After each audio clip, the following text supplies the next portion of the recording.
We should.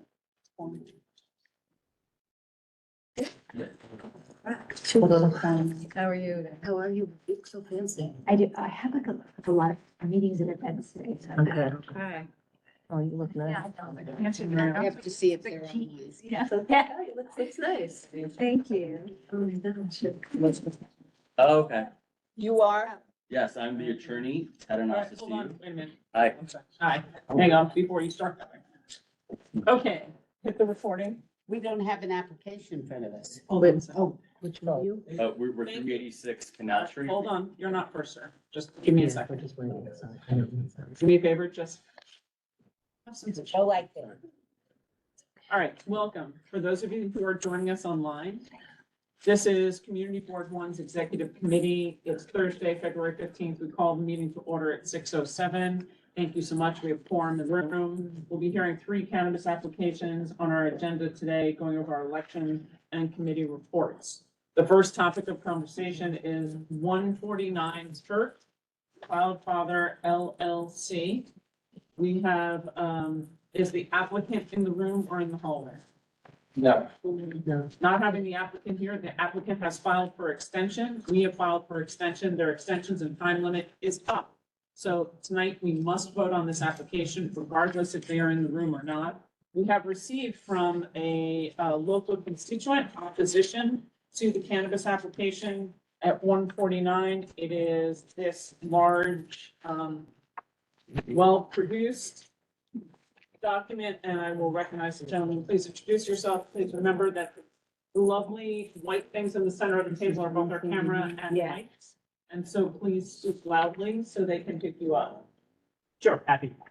Neil Teohan, just a member of the community, and just a reflection, not of mine, but of various members of the community in opposition to the proposed cannabis site. And in addition to that, we have a stack of signatures, which I will not encumber you all with, but a number of folks have signed a petition with the same opposition. Thank you. So I'm going to note for the record that 149 Church Street is also the corner of Warren. There are concerns that were brought up by the community about it being a school bus stop for kids at the corner of Warren and Church, which is very disconcerting. It is under 1,000 feet to a children's playground, which is the entrance to Washington Market Park, which then therefore disqualifies it. And then across the street, as we all know, is the playground and edge of PS 234. So they will be declined for location, proximity to the park, proximity to the school, the bus stop for a children's bus stop, failure to be prepared and show up. Anything else that I? Community. Of a And proposition. community outreach, yes. And I will say thank you to, your name again? Neil. Showed up 2 months in a row. Absolutely. So, with lots of documentation. So we will also set this up to OCN with our declination of their site. Alice, For the record, I'd like for you to please indicate how many signatures for the purpose you have, and maybe you share those, not, necessarily every piece of paper, but just the number, so we Yeah. can acknowledge that. 30, which I've emailed to the CB1E Great. email address. Yeah. Can I call the question? May I? Mother, may I? Second, May I second it? there we go. So all in favor? Are there any abstentions? Any opposed? Any recused? Motion passes unanimously. Neil, thank you very much for being Thank here for the community. We really like the fact that you've done a lot of work. If you're interested in working in cannabis as a member of the public with our board, we'd be delighted to have you. Thank you very much. I appreciate the community board's so tough job, so appreciate you all giving everything due consideration. I'm not joking on my own fraud. We have public membership, and I know that we would greatly appreciate the time and talent that you put in. And applications are open. Yeah, For the applications entire until it's- community, not just your block. Love to. Yeah. And community board applications, just Brendan has reminded me, are open, so if you're looking to join the community board, please, we love having fresh meat. Yeah, right, there you go. Thank you very much for your work. I suggest you execute the offices right this way. Excellent. Thank you all. Thank you, take care. Can you tell me what they were again? Okay,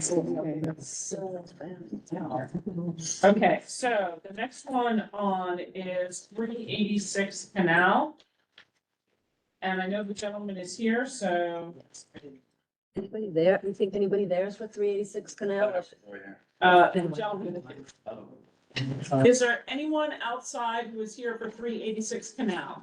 That the same as 475, Brennan? No, all 475, okay. Thank Okay, you. Gotcha, thank you. All right, so, sir, we have lists of questions, but I'm gonna let you take it away with your presentation first. Please introduce yourself and, Paul. Yeah, of course. Thank you, Community Board Chair, Community Board. My name is Teddy Anastasiou. I'm an attorney representing Green Box LLC. This is a cannabis applicant, with the principal next to me, Destiny LeBron. Destiny is a woman, minority-run business, one of many that applied for a cannabis application. As you know, the applications with real estate is now in a lottery system. They're queued applications.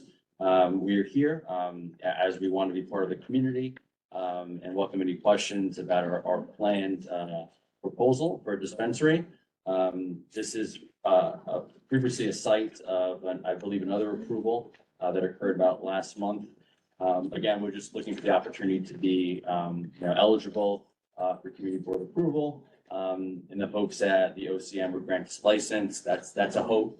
They're only giving out 250 licenses this round, but we're hopeful. And, we'll love to talk about what we're offering and answer any questions the board has. I'm gonna, we'll go around the table. I have a couple, just basic questions that we want to start with. Or, Yeah. I'm gonna let the committee go. I have questions. I'll ask at the end. I'll go that way. Betty, do you want to start? Okay. I'll ask one of our favorite questions. Can you explain how you're gonna make the bathrooms ADA accessible? It's the only bathroom that is in the facility I do, and it is not ADA accessible, and B is a town has a name. Yeah, so on the questionnaire in section 2, we need to build out the ADA accessible bathroom on the first floor, which is feasible based on the architect inspection. So there's a water line that goes from the second floor down to the first floor. There's ample space to build out an ADA accessible bathroom. We welcome the stipulation that we won't be open if we are licensed and available to be open without having an ADA compliant bathroom and showing evidence of such. Justine? Just, noticing bicycles, you're gonna have deliveries, that's gonna be bikes and delivery that you're gonna do out of the premises. What are the hours of the delivery? Oh, it says it right here. So the hours of delivery would be, I believe, I had it listed. Sorry, it's a little breeze, so. I know. The hours of operation are from 10 to 8 p.m., Monday through Sunday, which is exactly 70 hours. We'll be closing retail and delivery by 8 p.m. So basically, if you don't order cannabis by 7 p.m., you won't be eligible to consider that night since, it's over by 8 p.m. And you're not gonna have e-bikes, it says. Yeah, so we learned our lesson that e-bikes, obviously, it comes with issues with lithium batteries, and there's lots of council legislation regarding that. Given that there's gonna be a plethora of licensed cannabis dispensaries all doing delivery, our delivery radius will be much smaller, so we think foldable bikes, regular bikes are fine and on foot. Largely, it will be delivery or pickup based business. We don't have folks in the store. The store is, on its own little island by itself. That being said, like most folks, like I order my cookies through Seamless instead of going to bodega like I did when I was a kid. So I think folks down the line will be doing the same for cannabis. So we anticipate using bikes and walking deliveries. It is on the other side. Can you explain how you have a lease? Because it says you checked you have a lease, and the last person who was here actually had a lease and proved that they had a lease. Yeah, I think we included the LOI here as well. So again, Letter of because intent does not work for us because 1,000 people can have an LOI.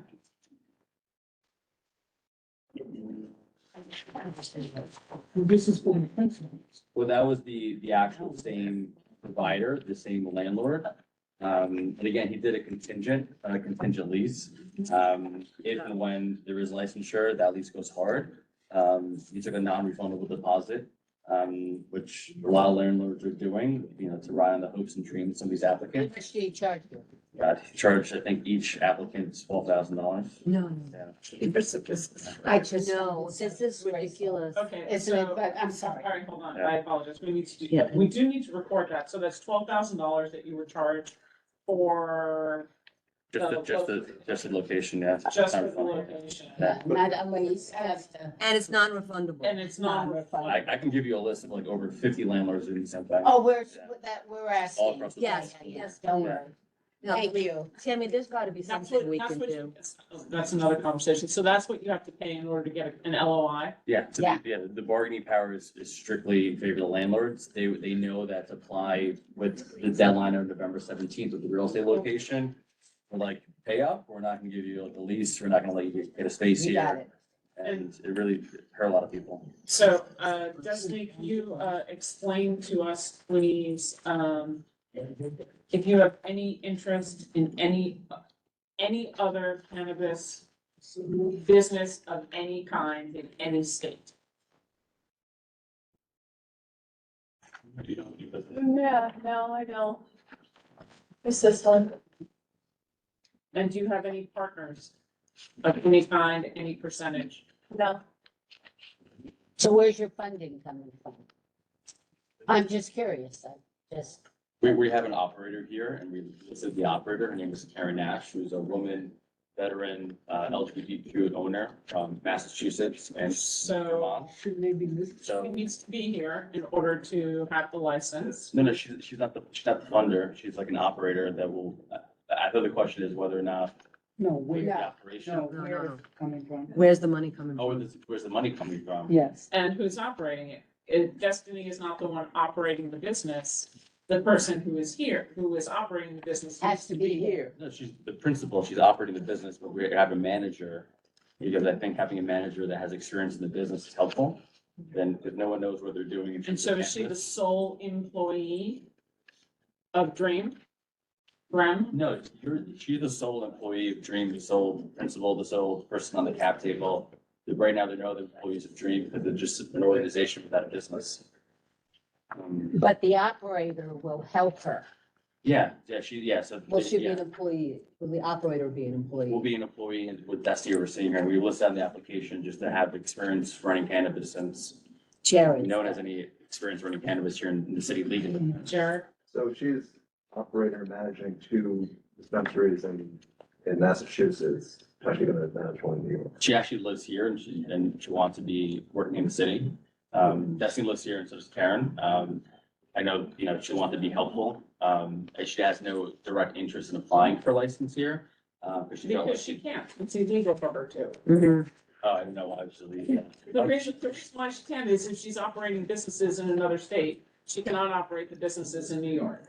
My understanding is if you have a cultivation license in another state, you can't operate in New York. She does not have a cultivation, but she doesn't want to be on the cap table anyway. She just wants to be helpful. She's part of like a cannabis council of women entrepreneurs. So what they do is What kind of businesses does she operate? What type of cannabis businesses does she? she operates a retail cannabis license, a cannabis business in Vermont. It's called Be Well. And it's in Rutland, Vermont, and the other one is in Provincetown, on the Cape.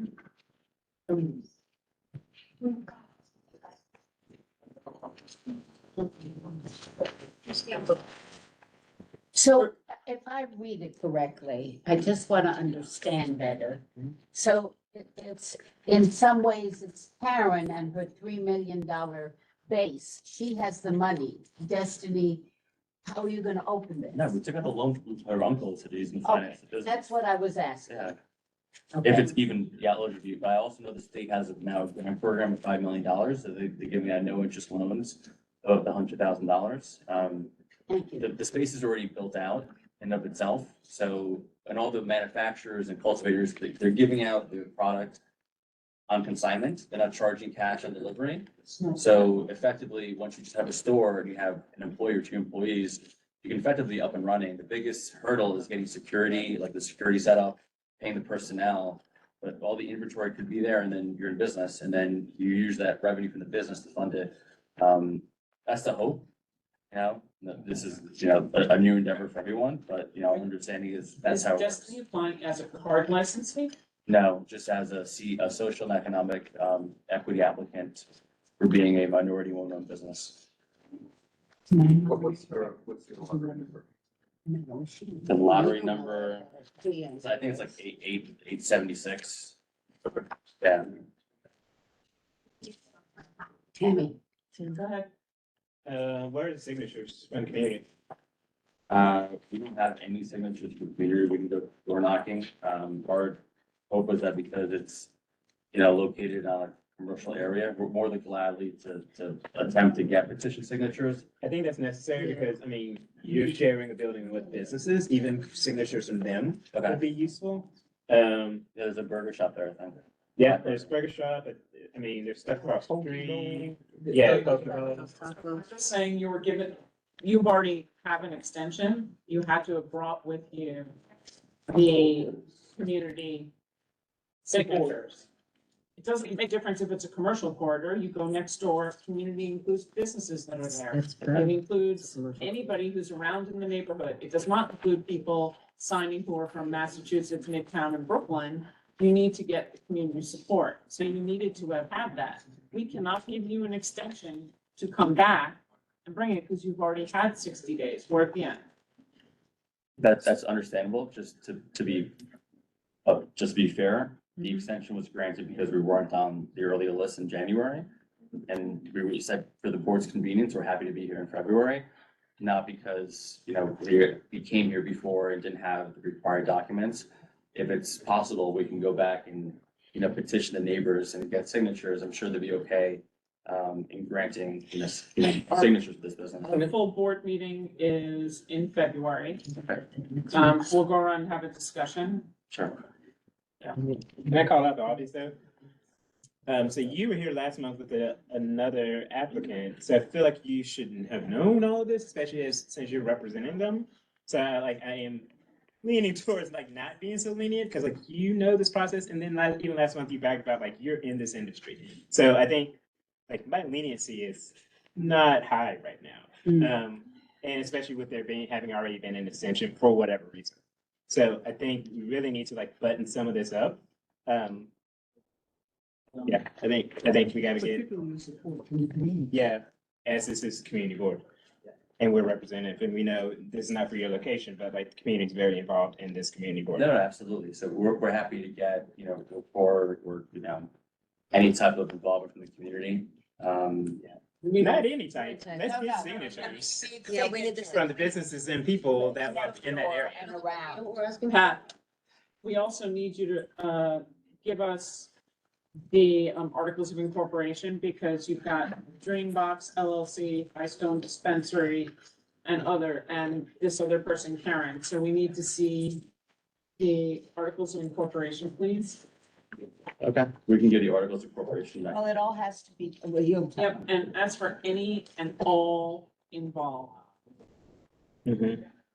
So the Alice, and then Jared. Jared. No, the two things, proximity issues. And, I was not aware last month personally that there is literally the Benny Ford Clinic directly across the street, which was new information, which I don't love. And then make the same request that we did last month about the early learning center on St. John's Lane. This served by the survey, just some distance, whether it's within 500 feet. Yeah, thanks for pointing out the Betty Ford. Were you aware that it's across the street from an addiction No, center? I go to those meetings and I'm sober, so I'm totally familiar with Betty Ford. Yeah, I got sober at the one in Chelsea that now comes down, so. And you don't see a problem opening up a. I only see a problem if you're but as a person that's in recovery, I pass by liquor stores on a daily basis. So it's, and bars and restaurants, constantly around alcohol and something drugs. I'm in this business for over 8 years. I think it depends on the person's recovery. I don't think it should be promoted publicly, which is why on the application, just the previous application, signage should not be there. It should be discreet. It should be frosted glass. You shouldn't be promoting the fact that you have a cannabis dispensary. But you do, and it's going to be right across the street, just before you. But the signage won't be look, this is a cannabis dispensary with green leaves. That's the picture you gave us. What's this picture? But the This is example fire- said, Flower with frosted glass, you can't see anything inside. It's not here. It's not. and it says directly on it, Canada's cannabis shop. Yeah, it's an So it says- example. It's an example. It's an example. Well, just, It's also like, sorry, it's not following the guidelines from OCM because they say you basically have to be like as discreet as possible, including basically not indicating that it's a cannabis shop, if I understand correctly. No, you can indicate that it's a cannabis shop, it's just that it's very restrictive. Yeah, which is why it's frosted glass. State the obvious. First of all, you're meeting somebody who actually lives in the community. I'm a block away from the shop. I dearly miss our hardware store that was in this location. I think to state the obvious, to open up one of these shops across the street from a drug treatment facility is nothing short of lunacy. I don't know how that gets passed.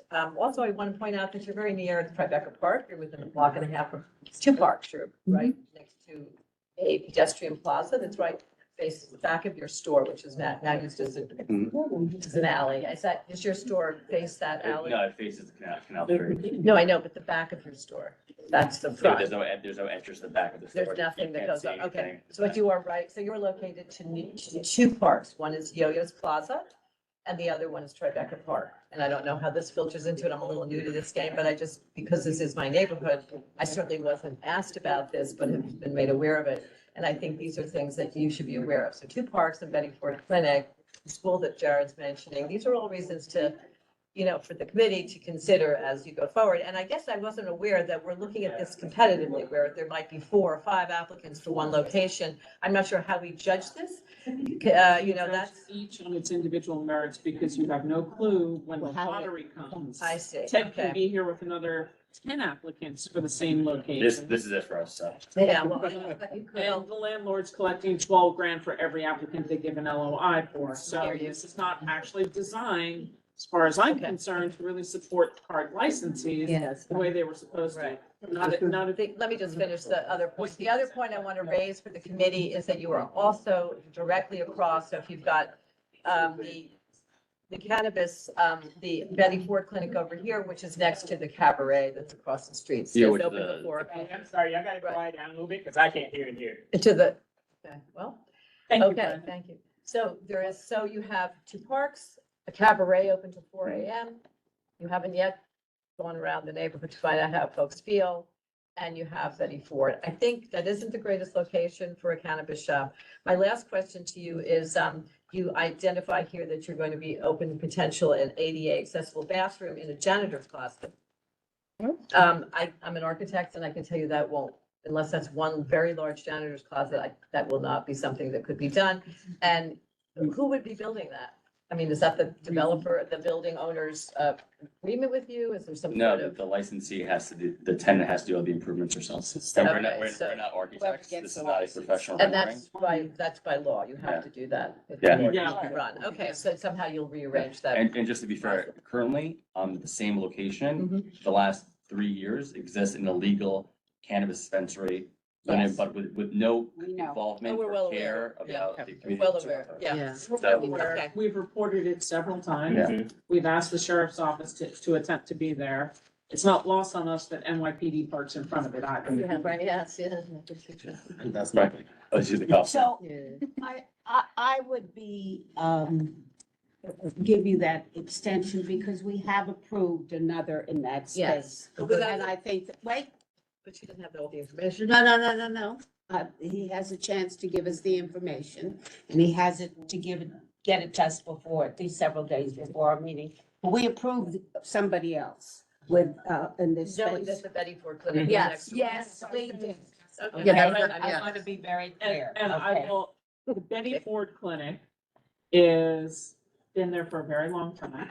There are no rules and regs by OCM that prevent them from opening even That's next door correct. to the Betty. Ford That's Clinic. correct. Although Yeah, I would I argue that understand. that would be a terrible thing. I wrote But- policy recommendations stating that they shouldn't increase, like 500 square feet should be from a substance abuse treatment or harm reduction. I know. And they didn't take that into account. But- If that was the case, I wouldn't be here today because those rules have been Okay. fine. So my You have last- so many- Ted, So many so issues with the Ted, recommendations you guys My did. last point being that it wouldn't be so bad when you're getting community input, if you went and knocked on the door and talked to the Betty Yeah. Ford Clinic, 100%. and they said, we have no trouble with this. That would be very persuasive. I mean, it would be great, but it has to Talk- wait. But no, but it's, where you have asked for community outreach. And they Because hasn't have had any, they have no community Yeah. outreach. Missy, Thank you, my darling. No community outreach? No, well, we don't have it in front of us, yes, Because exactly. the other So- woman who came with all kinds of stuff, yeah. Yeah. Which is why we told Ted, who was here with the other lady, Yeah. you should know better. Right. We're just You giving should it know a better. To be We're clear, giving you a hard time. Yeah. we are, because You to be can do clear, the work that was done for a different, even though the work is done for the same location, Yeah. whoever did the work before, it doesn't flip over to this one. We didn't want It's all right. we don't want We'll to go take there. that signature sheet and apply it here. We want it to be. No, you need to go knock on the doors Yeah. with this name, So, Dream, It's the same, it's the same. All right, so, Dream Right, Box, so- but yeah. So Yeah. we could put the notes on here because we've already approved 386. You were right, I believe, at Yes. the border of distance from that school. Yeah, that's correct. Walking. Yeah. That's assuming that people don't cut through the park to get there. Correct. That, on a street to street, you're just at the outside edge from the school, The 500 feet. which is why we approved the last one. that's right. But that being said, Tammy, there's another school that's being opened, isn't there? And Jared, you can confirm this. we cannot not vote open on yet. something that will be opened until the doors are open. Okay, so just to be aware as a committee that across the street from this, across the street on the north side of Canal is a large, very large development site that will house an apartment building and potentially a school. Jared, right? Yes, I think years off and. Okay, but, Well, Yeah. and CB, I mean that dismissively, I just mean. and CB2 does not include it as a restriction on their own, because we did get the CB2 map as well. So we have that. So can we call the question?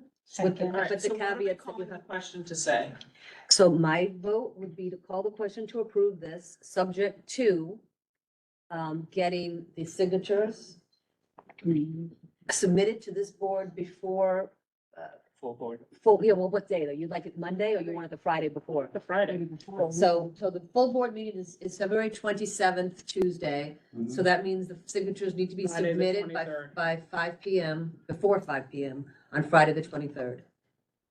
What else? Do we want to get clarification on the ADA? Right. Yes, Right. yes. Okay. What clarification, I can that add? it can be done. Well, that it can't be in the janitor's closet. Oh, I mean, to make sure, see an architectural plan that indicates. the Let's not say this. so you want an architectural plan?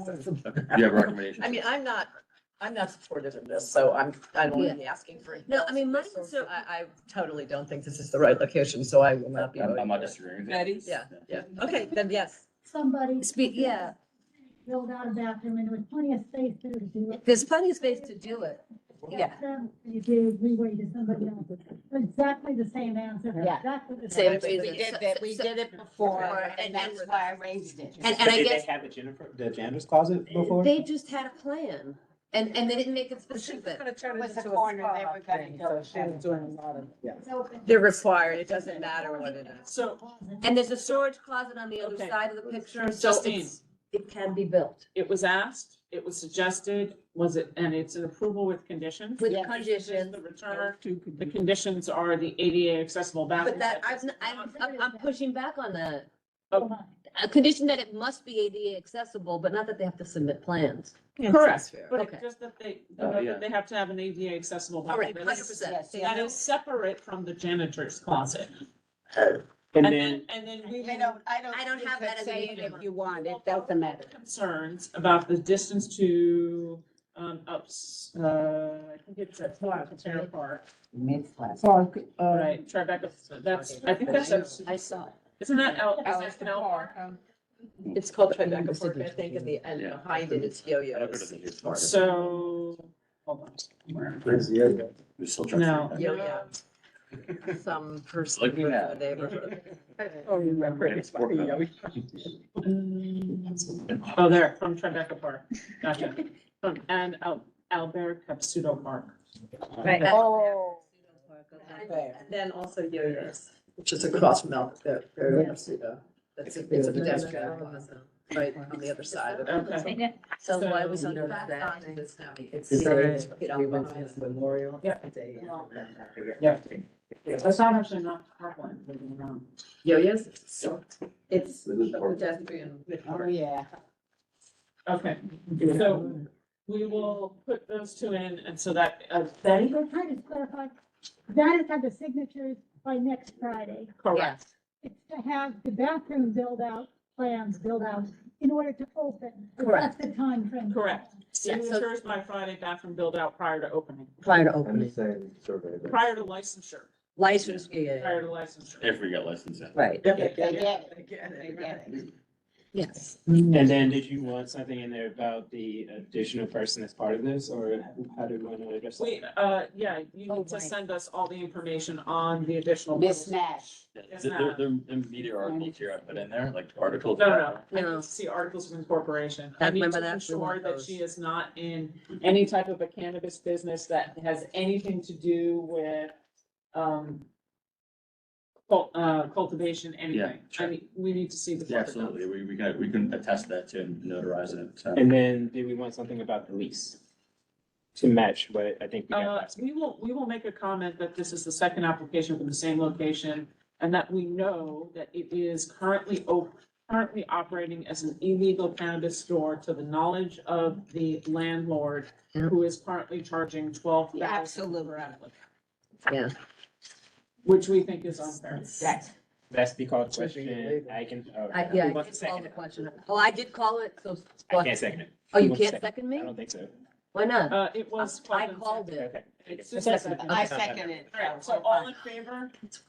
I'm sorry, I was like, what? Are there any, okay, are there any opposed? Alice. Alice opposes. Are there any abstentions?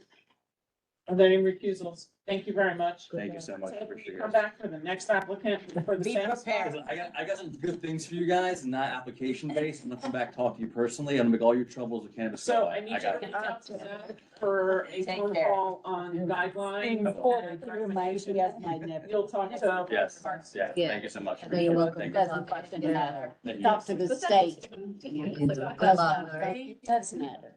Because we can put this in the various things in there. Okay. The bathroom is Thank you. legally accessible. Well, and then after you check the hours, you make sure that they're gonna comply with whatever the state. You have very Okay. limited If authority you are hours, you're not told wrong, but. Everybody. Not Yeah, it's to, everybody. 475 Greenwich. Crosstalk. well, you and I have different. 475 frontage. Come on in as far as you can. Don't stay down there because there are tons of people at the hallway. Come down as far as you can. You can Fill say, the no, space. the licenses, and then that's all that. Come down on this side there. Down the side as well. And lawyer, yeah. Yeah. Oh, got it. And then I told all the people who were outside, told you that I'd like you to group by residential address because we have lots of petitions and other things. So note that I will call you by residential address and then say, is there anybody who's not at those residential addresses? Everybody got me where we're going so far? How many more people are in the hallway? We got a lot. Okay. Keep moving down. So where's Move it the down. applicant? Yeah, the applicant's over here. Okay, got it. Thank you. Come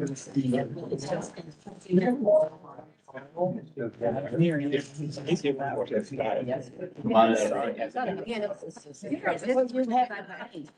You know, that's. So now Greenwich, do you know where the line is? We have the. Is that illegal? people here from the applicant party. Yeah, I walked by it or the last this past weekend. That's a residential. I think it's. Come in quietly, please. You know, because it's so weird. You did that street. They're the ones that we identified. Yes. Can you hand these out? The applications here, we have them. Yeah. Yeah, pass these down, You're guys. a member of the public? Yes. Other reports. Pass them down. Ah, Greenwich. Tammy said this is it. It's like the studio. Oh. Sorry. We have them. We It's have. like, yeah, okay, so it's enough. So here, It is weird. And we like the fresh air. Thank you. There's another bag. Okay, how many more people are in the hallway? 3 or 4, okay, so. It's not so bad. So What I want to do before we get started and everything gets heated, let's do a room count. So I'm going to ask somebody on that side of the table who can see all the way around to do a room count for me for how many people have showed up from the public for this application. All right, or we can call it off. One. 2, 3, 4, 6, 7, 8, 9. Who's next? Next over there by the door. 13, 14, 15, 16, 17, 18, 19, 20, 21, 22, 23, 24, 25, 26, 27. Council for. Over here? 28, 29, 30, 31, 32, 33, 34, 35, 37, 38, 39, 40. 41. And we could take 2 off because 2 of our team members counted in. Okay. They were just doing a room count. So 39? One of your team counts did not call in because he said he was applicant, so So we got 40. that. And then, Managing agent, please go.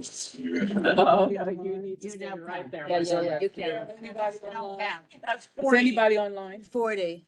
We do have people online. Let me just see how many participants. We have 19 people online.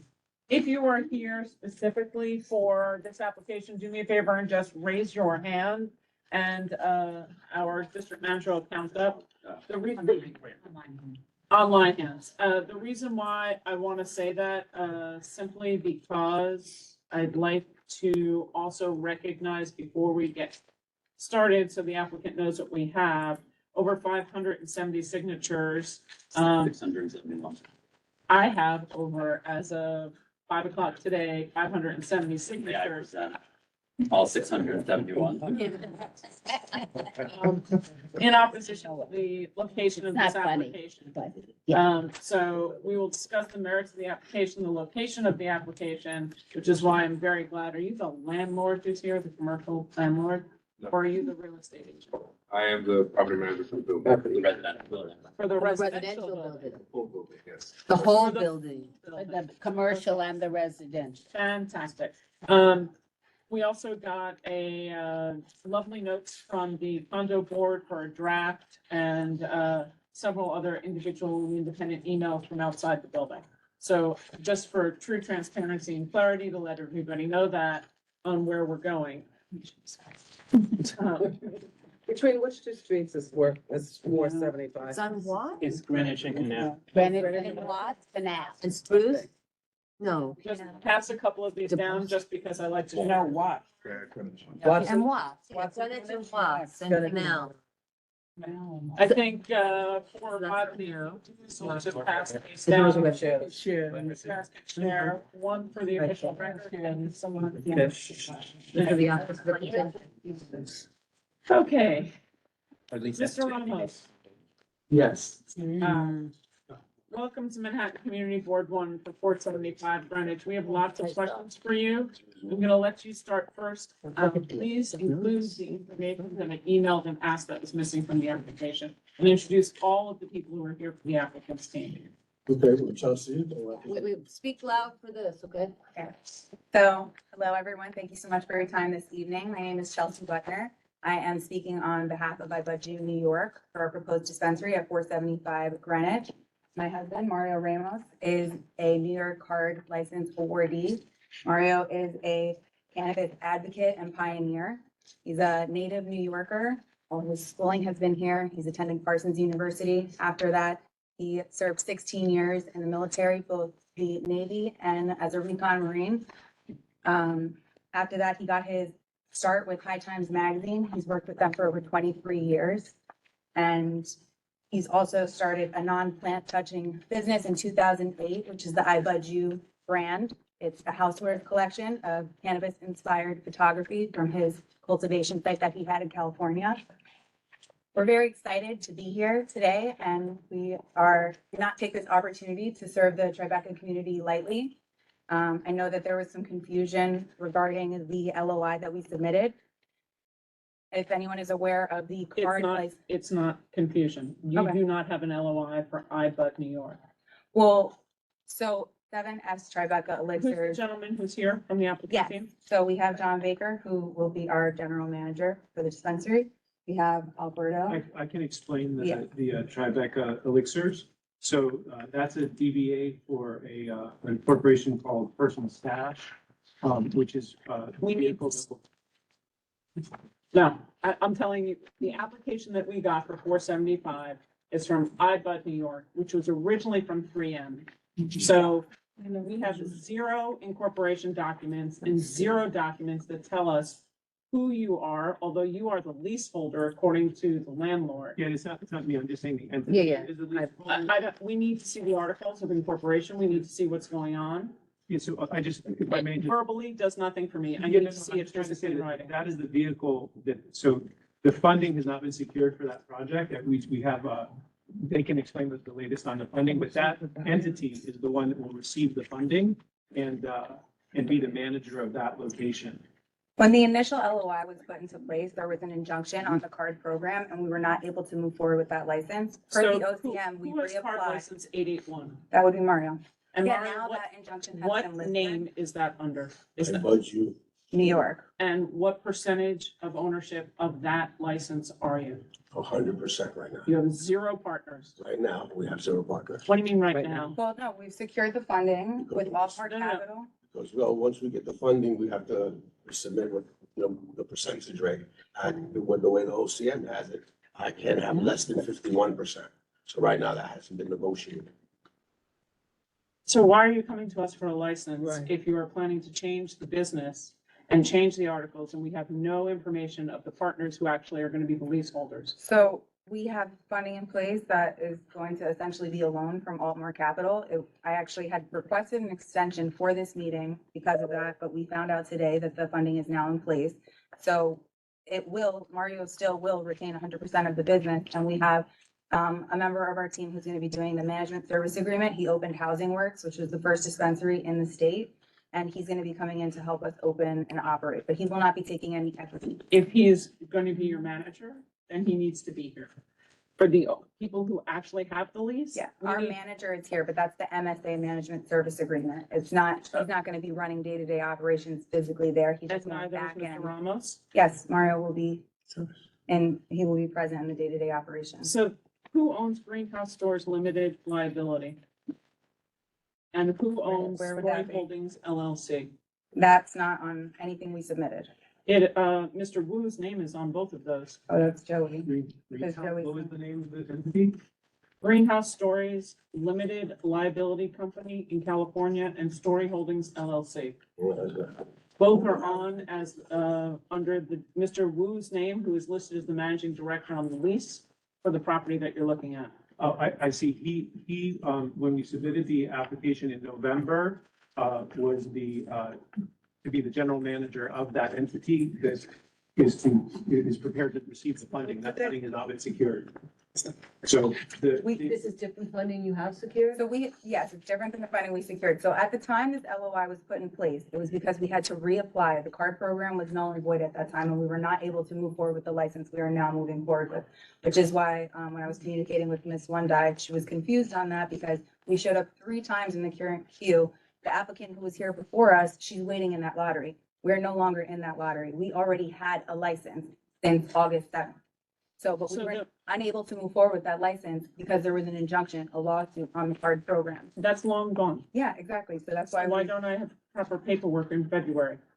well, because we're in constant contact with the Realtor and the landlord, and they both want us there. Or the landlord specifically wants us there. He hasn't been able to rent this property in 2 years. I'm not worried about what the landlord wants. I'm worried about the information that's come to the public for transparency purposes. That's fine. I'm We're happy concerned- to secure I'm all of it. concerned because the name that's on the lease Mhm. is a California company, correct?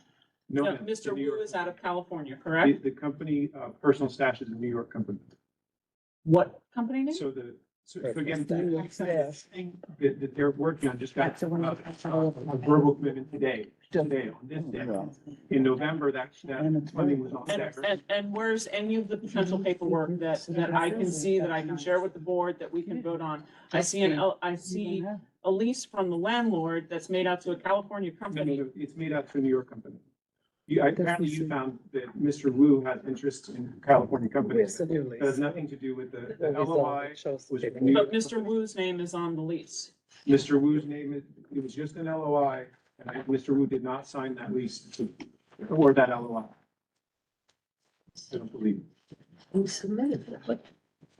I don't have. Well, that was submitted, yeah, so we had this. But the main thing is that was a placeholder to hold the space, waiting for this funding. And that was when we reapplied for the November 17th deadline for when you could apply to the OCM for a license that you Mr. had Wu's signature is on this page. location in place. It is dated November 15th. Today is 3 months later. Yep. From 75 Tribeca Elixirs Management. Got it, yes. So I apologize. He is the general manager of Personal Stash, which is a New York corporation, and Seven Spirits Tribeca Elixirs Management was to be the DBA for that New York corporation once this funding came in. That's Okay, so exactly- where's any of the information on any of that? Because Mr. Wu is also, if I understand correctly, involved, and where is he? Because he's not here today to discuss the lease. He's no longer involved. Then why do I have his paperwork Why do on? we This have is to why we hear? were trying to postpone this day, because we didn't have But funding. OCSM will not allow postponement. Oh. And you sent us notification in October, we postponed to November. Here we are, out of the graciousness. And We didn't submit in October, to be you fair, it was submitted in November December. for this, we gave you to December to January. Here we are in February. OCM basically says we either approve or deny, or we lose our opportunity to comment at all. Well, And because so- we had a relationship with the landlord, he never was like, hey, we need to re-sign with the new investment firm that you're working with. That's not our problem. But yeah, that's, You have to have the stuff for us. yeah. We have to be able to work from something that's legitimate that we And that's understand. fair, and that's why we requested an extension so that we could get all this in place now that we have the funding secured. Is this something we can ask them to do? OCM will not give us an extension. No, I'm not asking for an extension. We, I the understand that. community board, we have to be able to respond, all right, to what we have.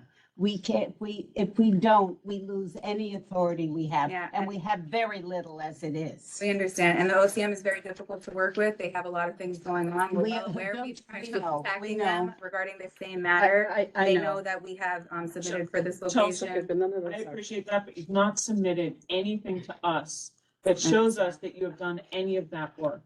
Okay, all I have here, which is why I emailed you at 4 o'clock today, saying, what's going on with any of this? Please bring paperwork. So even if you had one copy, we could have redacted it and shared it here. One copy of any any emails or paper filings for OCM, any change with the LOI. It doesn't make a difference what the landlord wants. I'm sure he wants his space rented. So do we. We don't like empty storefronts. But the problem that I have is Mr. Wu's name is on this. His business name is on this. From what we see, Mr. Wu is also a principal owner in cannabis businesses in California. But what they do, I don't really know. They could be cultivation. Their name is on a couple of different businesses. This is a New York company. So you see where I'm going here, right? For Mr. Ramos to open a business, he needs to be able to tell the community exactly who his partners are, who is signing the And lease. that was after your emails when we confirmed, it was But why, confirmed that we have all why our should capital it in have place. taken me to email you at 4 o'clock for me to, no, listen to me. I'm a public servant, for goodness sakes. All the people who are sitting at this table are public servants.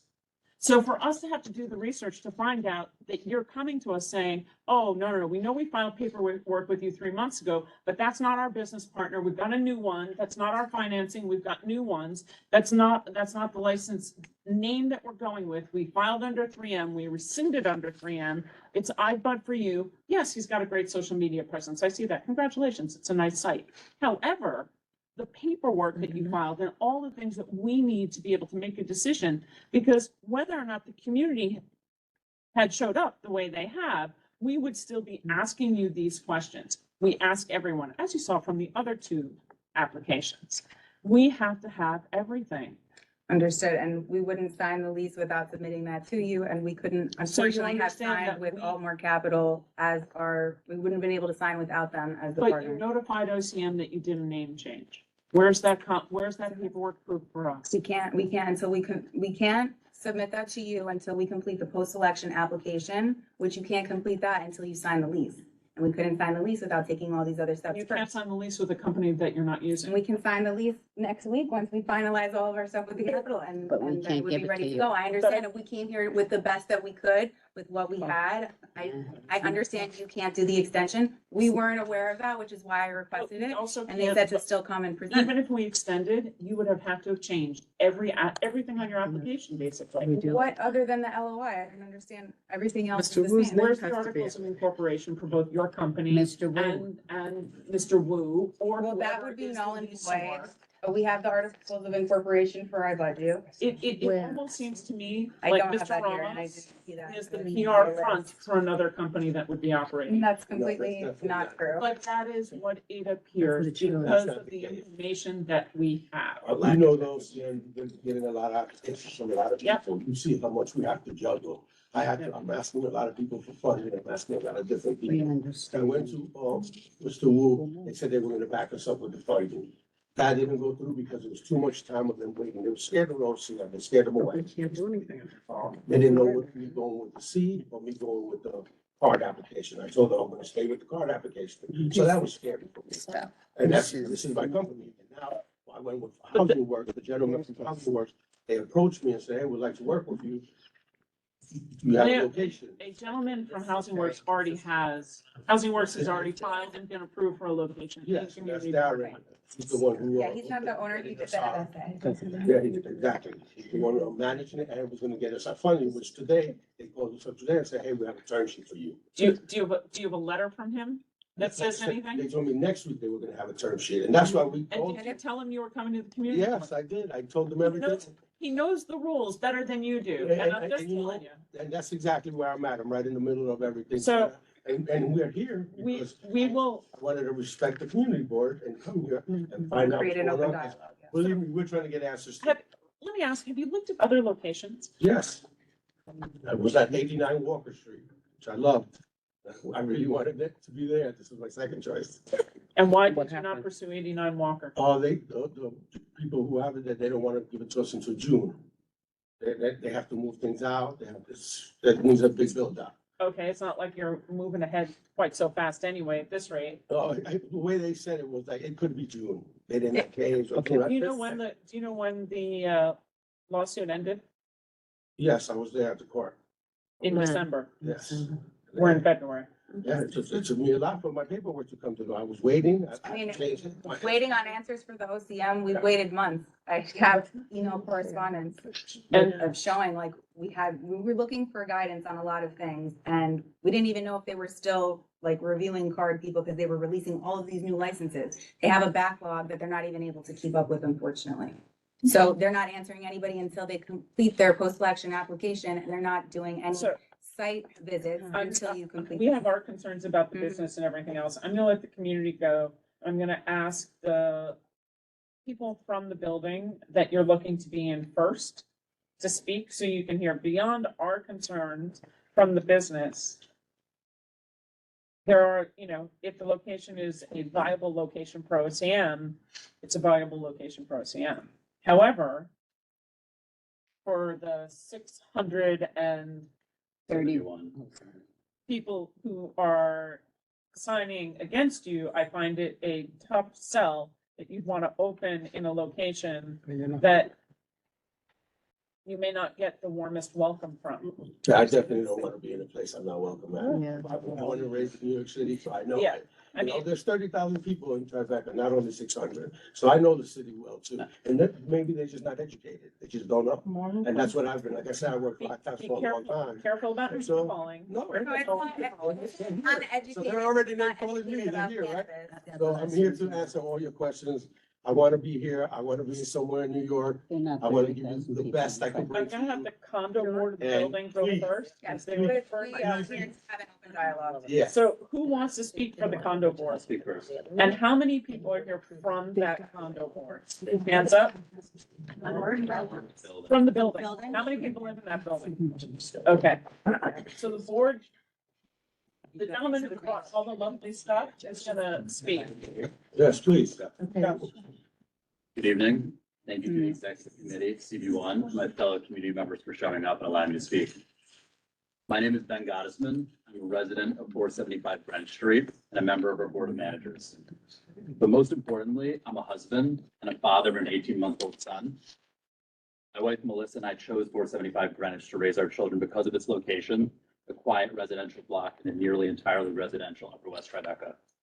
There have been few things that have frightened me as a parent of a young child as much as the potential for a retail cannabis dispensary and potential on-site consumption facility feet below my son's window.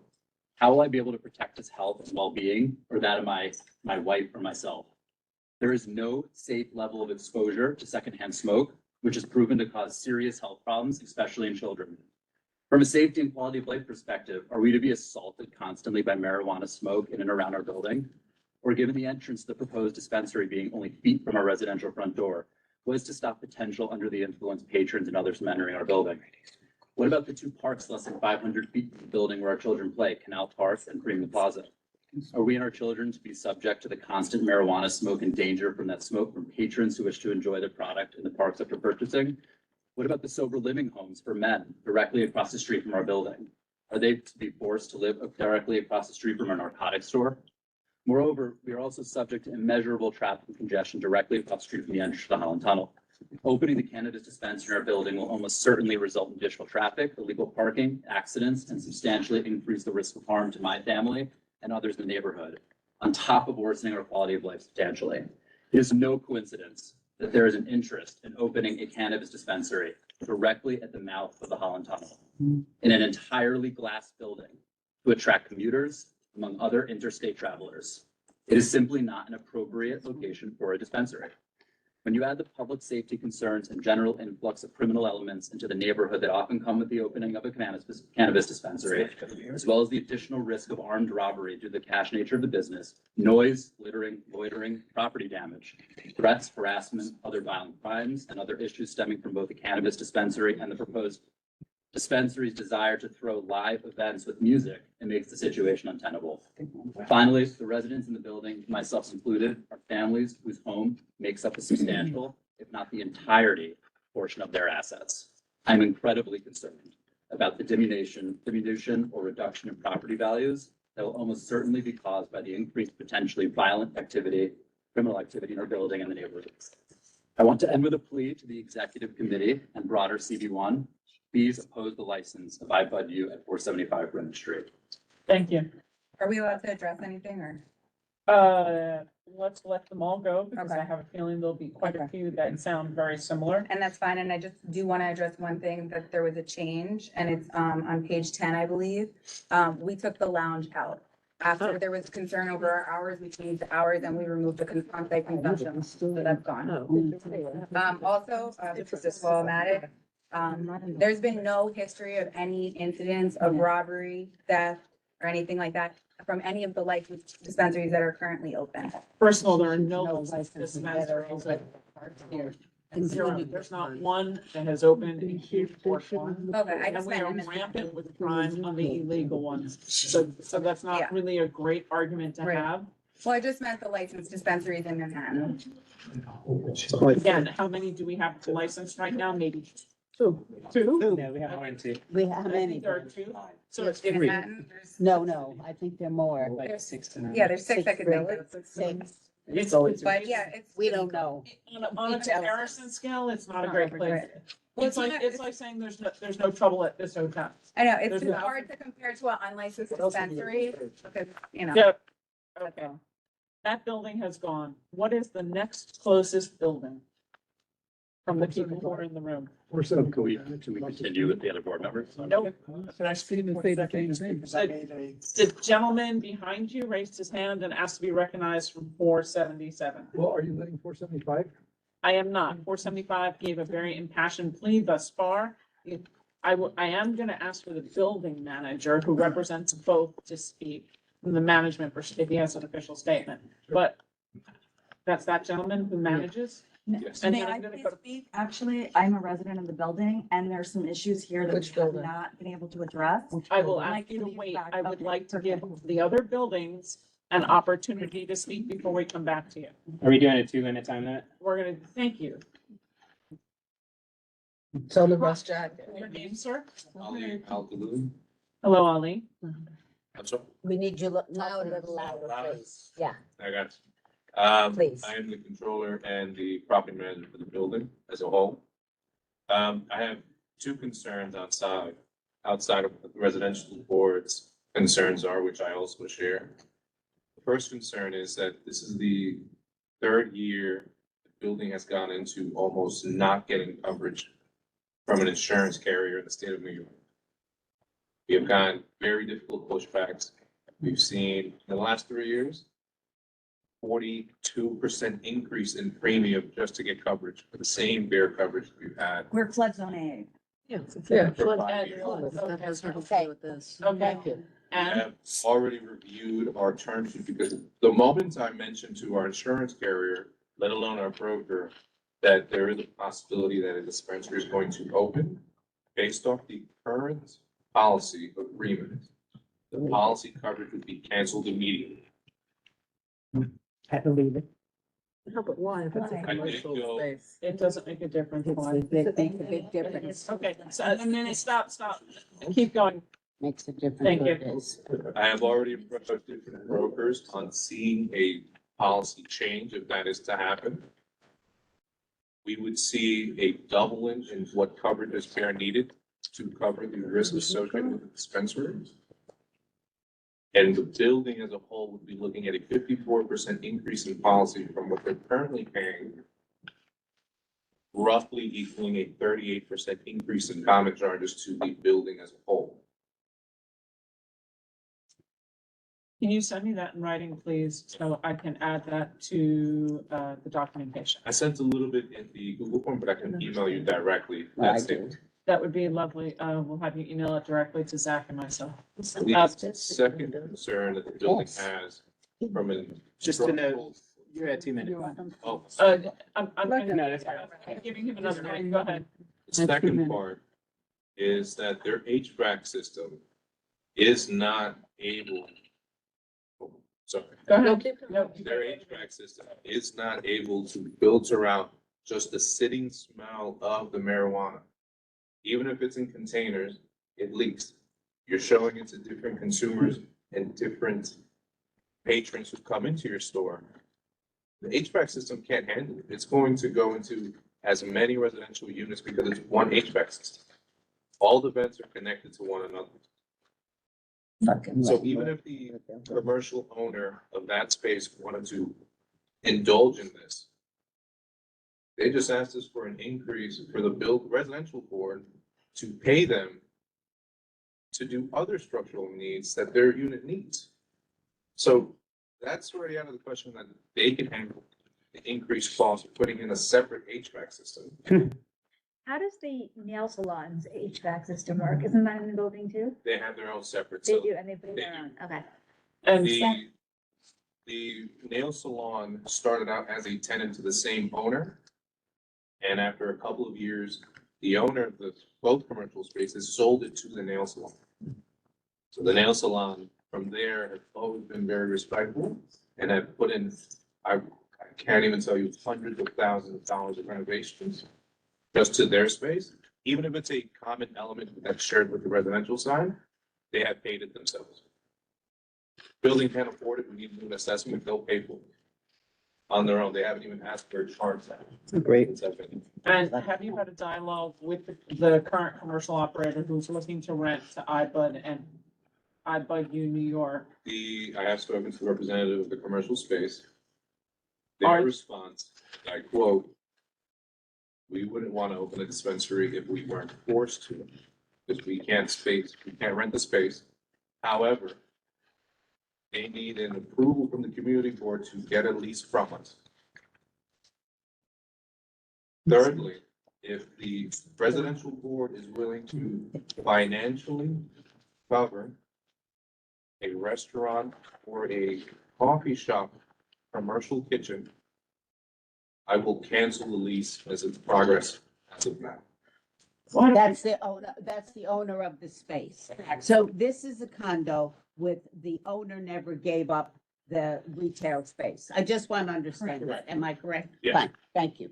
And so his hostage taking Yeah. position The way I is took if the it. condo board pays for him to allow to have a commercial kitchen, Correct, he will screw Mr. Ramos, In a who minute. is looking to open a store. correct. Right.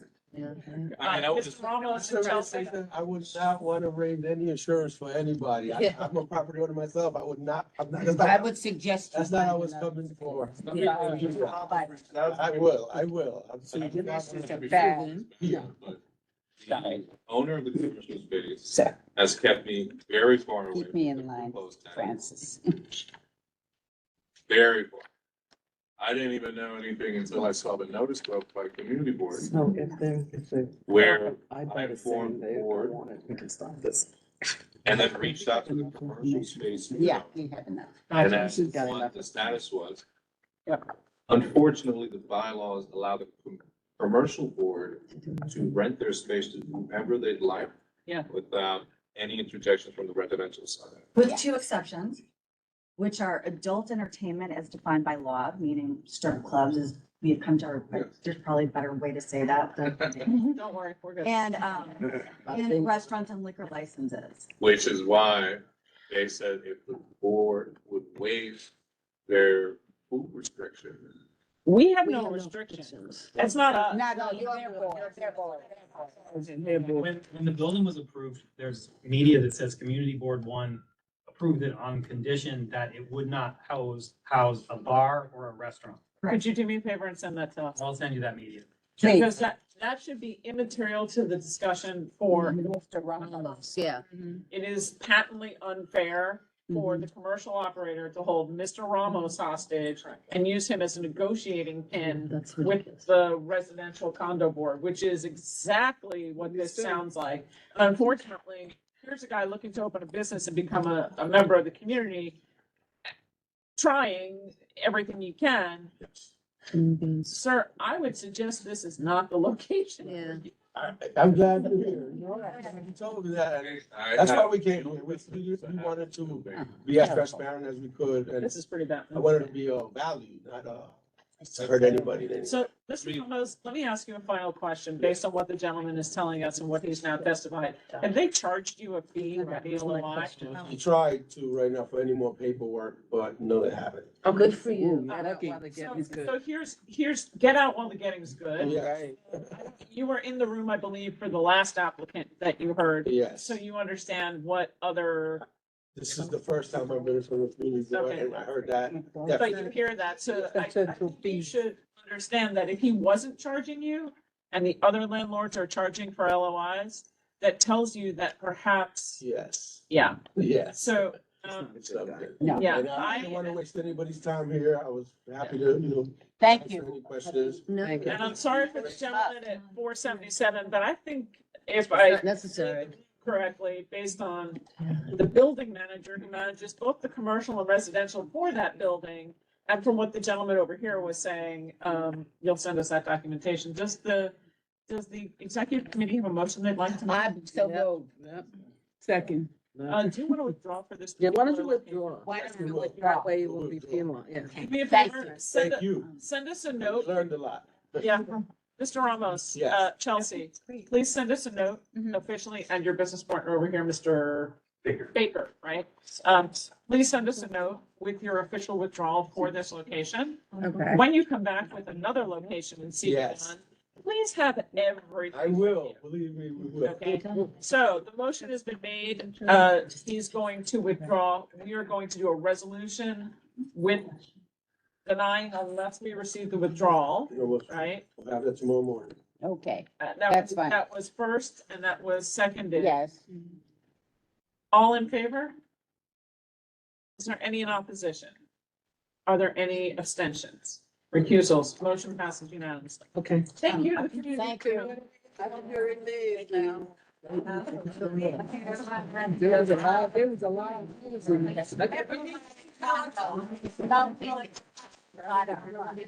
We need, the meeting is continuing, and we gotta start another business. Thank you. We wanna go home and eat. Bye-bye. Oh, yeah. Relationship with the landlord and the owner. So, no. I mean, the whole business. So if I can. Yeah. They just wanna make the money, but we really And this, don't spend it. that's why, this is what like this. Yeah, I'll still go up now. Okay. Yeah, that's it. Thank you so much. I You're appreciate welcome. it. No. Be and back. good luck. You know, come home. Two sides. And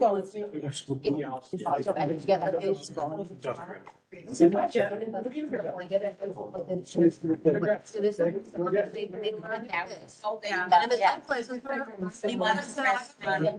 It's bad signal. I'm like, oh, you don't need to be those things. Yeah, so like, Yeah. I feel like people didn't show up because they don't think that it's important, but we know, we want to be, you know, hungry for Right. full of obligations. So that means that's two, like this, these first guys here, maybe they didn't come because they don't have anything. Everybody's good luck, and I appreciate it. Yeah. Good luck, thank you. Thank you so much, everybody. You're welcome. Good luck. Good Bye. Have a Good good luck. life. See you in your next application. Yeah, right. Wow. Can we close that window if that's what's causing the breeze? Are you cold? I'm not cold. I'll close the door. No, I'm not cold. The air flow. Just close the door. Just It's really annoying. They're bad. Good, yeah. fresh air. Fresh air. Yeah, we need fresh air. Fresh air. Remember the last COVID? Yeah. Yeah, right. We need fresh air. You just had, I want to say thank you to the committee for sitting through all of that. There were a lot of issues on that application. That application is not dissimilar. I want to thank Jared for doing a lot of the research with us and Brendan for being willing to participate in all the conversations before we got here to try and get to the bottom of the information. It's not easy. I spoke to CB2. They have a consultant who works directly with them. He's a CB member who is an expert on it. That's And all. they have said, if you do me a favor, tell them to be quiet. yeah, have them to move away from the door. Thank you. Bye. There are so many issues. The more we learn, the more we have to ask questions. So we're gonna be updating the cannabis application form. We're gonna ask for articles of incorporation. Because one of the things that really concerned me was the gentleman from California already owns established cannabis, and it's actually illegal for him to then stack into New York State. But a lot of the card licensees and others who don't necessarily have the means, again, like Susan said, how are you financing this? It's a really important question that we ask. Because sometimes what happens is the card licensee is selling their card. Yeah. Not necessarily involved, or the PR front for it, and it's being fully run, and they're actually not a principal as much as they are a Figurehead. figurehead. Yeah. So, looking back on the ones we have approved, I'm a little like, Some of them, because some of them I think were sketchy, Well, we that's from don't the know. beginning. Learned. We learn. We learned. There is no public comment period that is appropriate when OCM does their meetings. They have another one tomorrow? I think tomorrow. Yes, tomorrow. And they're awarding 38 more locations. State, In New York City. in the city. We don't know exactly, I think it's city, could be the state. We don't know exactly where. They don't give us information. You find out only afterwards. So one of the things that's really important, there are no more extensions. If they're not ready, we turn them down. And that sounds really harsh, but OCM doesn't care.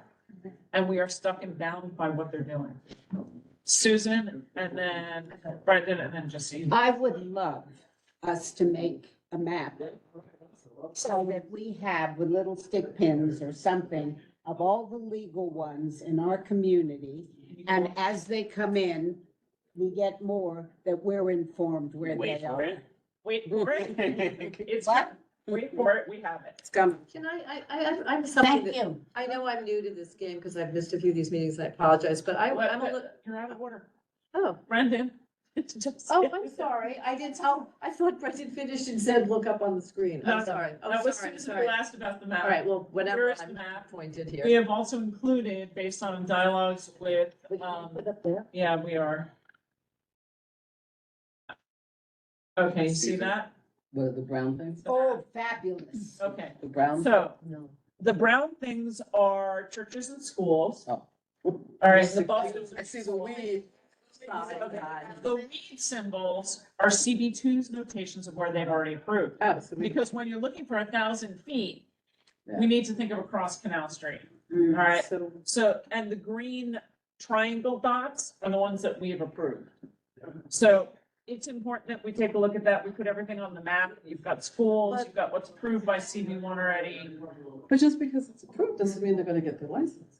Correct. So, But we still need to know where we've approved, because now we've approved 6 or 6. It doesn't, seven. it Seven. doesn't mean that they're gonna get their license. It doesn't mean that their application is even gonna get reviewed. Right. That's what. And like But- this blood thing, you gotta put two weed things on the. But so what we do from this point forward is any application that we have approved is on the map.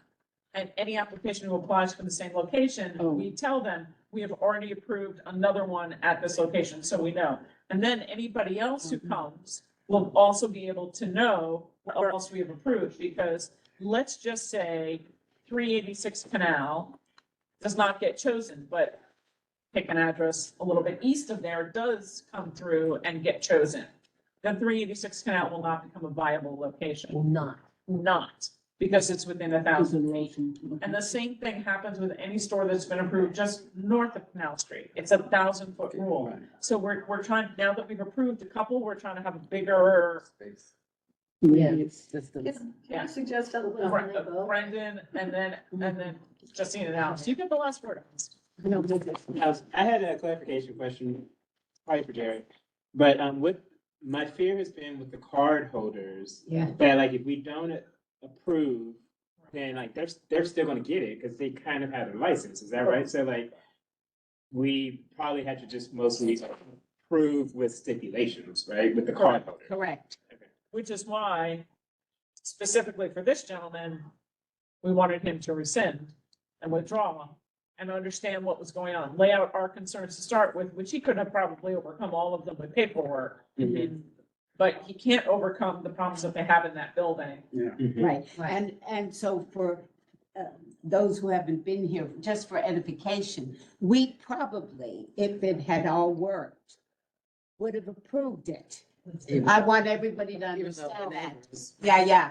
So it's not just because they had 671. If he would have, I just want you to understand that. If Which he is- would have, We should have told them too.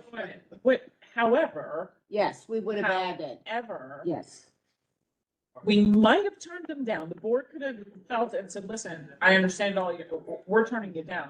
It was important for this gentleman to understand what he was getting into. So the reason why I did the order was to have the residential board talk, and it was really important that the management. I agree. Because that laid out the problems in the building and whether or not the card applicant wants to be in the building. I mean, he already, in the beginning, they were like, we'll just educate the public and we'll be good neighbors. So he wasn't really worried about the petitions necessarily. Correct. I am approval with stipulations because it's our only bite at the apple. Hello. We know this, but it was better that he withdrew because he's being used. This might be the only real estate company that hasn't charged a fee. Correct. There's a reason. And not the $12,000 that everybody else is charging. Justine's not. So one question, I've got two questions. First one is just probably silly. When you said they're approving 38 new locations, what does that mean? 38 new retail dispensaries. Yes, and what does that mean? Either, Statewide? Statewide. I assume it's statewide, it's not a city board, it's a state board. Okay, so, but what does that mean? They're approving them statewide, meaning, people, like, for example, could one of the 7 that we've approved be one of those 38, or is this something different? Unlikely. No, because- but I mean, possibly. You mean based on? I don't Possibly, understand. no, that's what I'll take when I say unlikely. As you heard one of the gentlemen say, there were 2 tranches, right? There was one that ended, I think, November 17th, one that ended with a Okay. non-provisional Yeah. license, one that ended December 18th. They've only done the lottery on the first tranche, the November 17th one. There are 2,300 applicants for approximately 250 licenses. And that is the order in which the application is reviewed, not the order in which the license is granted. So I don't think we've had any, from my memory, We didn't. that had low numbers. Right. We had some of the 700s, we had some of the, so But that's what's happened. I mean, I guess that is my question. You're getting too deep into my question. My question was just, what is this? This is an approval that will then let some lucky person who got picked out of that lottery, who was approved it to would get a have been, it store. would have been after us. Whatever, that's fine. They get Yes. a store. Get a license. Get a license and Get a actually license. get a license and actually be able to go forward. Okay, that was my first question. My second comment was that based on the little bit of experience that we've had so far with people coming in, the card carrying people who have gotten cards are the least prepared, the most confused, and the most unable, they don't have a lawyer, they don't have any money, and they're not able to know how to go forward. And I think part of what I feel when I'm sitting here, and this is the feeling, is that we like, and who doesn't, the more glossy, it's easy, it's simple, they know what they're doing, and whatever, and it's not fair. No, Not like- no, not necessarily. I hate those people. Mariama, Miriam is not here. speaking from, Yeah, carrying the Mariama torch, Yeah. that is one of the things that she talks about a lot. Oh. I think we do look at it, but I think what we are also learning is what I've watched and seen in some of the other community boards, some of the card licenses, licensees are being puppeteered. which is why we did a good thing for these folks, I think, tonight. Well, the proof will be in the pudding and we'll see. This one was very fishy in It many was. ways. I mean, we've had a bunch of the card licensee guys come through and they don't have funding, they don't have anything, they just picked an address out of a hat and here they are. Like that poor guy, I yeah. will say that there was somewhere on Broadway down by 150, Broadway, somewhere around there, where it was Housing Works was the operator. Correct. And that was a card license, and that was a great application. Well, it was because it had housing work. Housing Works is not a, Right, So- it was a card license. That's So not a- the gentleman from Housing Works, when he partners with the card license, He's very yes. knowledgeable. it will do, yeah. Yes, they are actually building facilities that are considerate of community and location and things like that, but we just need to keep our eyes open, ask questions. But I guess, yeah, that's. And judge. The other thing I heard today was that OCM's guidelines keep changing, so something that we should know. So every time you look at the guidelines, I'm gonna ask you to save a PDF with the date on it, just so you know, because you may go back and look and think to yourself, wait a minute, where did that go?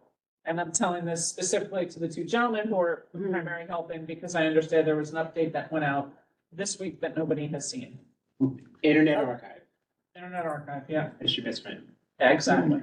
Can you put do you mind putting that map back up, Zach? I wonder a couple of things. Again, apologies, I'm new to this. It would be really helpful if whatever map you're using for all of us to look at includes the parks that are nearby. And It's on there. no, they're not. But what are They the are parks, why are they all not showing, important? So because I thought that was. Yaya's Park is not an official New York It- City it- or New York State okay, park. It's not But registered. Tribeca Park is in. The parks are not. It is. No, but I just want to understand why you. are I thought concerned about that the- because that comes up very often, that people are claiming it's proximity to a park is But somehow. it is to a children's playground in a large park, yes. Right, There are. so that's why. What's the price? What's the point? For the, not for OCM, Right, for the TV. it doesn't. Well, okay, I mean, then, guidelines. That's Yeah. Right. I thought that was in our guidelines, and this has been, this was part of the logic of There's a this. lot of stuff, there are a lot of arguments that are made that are nice. Spurious. A lot of. Yeah. Okay, well, that's my But park point. guidelines Okay, so if is we're first. not using parks as an argument, I have a hard time with this, I have to say. We Let me- are on parks and children playgrounds. If Okay. it's a park like Well, then you should in the show, middle of a street that has 4 lanes of, that has traffic at 365, like if somebody was gonna open across the street from the Holland Tunnel. okay, I mean, all right. I'm just thinking it's a good idea that the map identifies all of the pedestrian plazas and parks, and maybe it did, I couldn't see it from that far, that's a lot closer, that's great. So I think to just finish, if I could just for a second, yeah, oh, did I go in front of you? I'm sorry. Oh, no, he had gone and now, I'm still, I've got, yeah, whatever. Finish out the sooner than I got. Thanks. The other thing I feel really strongly about that I was talking to Susan about on these applications is the fact that the first applicant never reached out to the Betty Ford Clinic or any of the people that live in the neighborhood, including yours truly.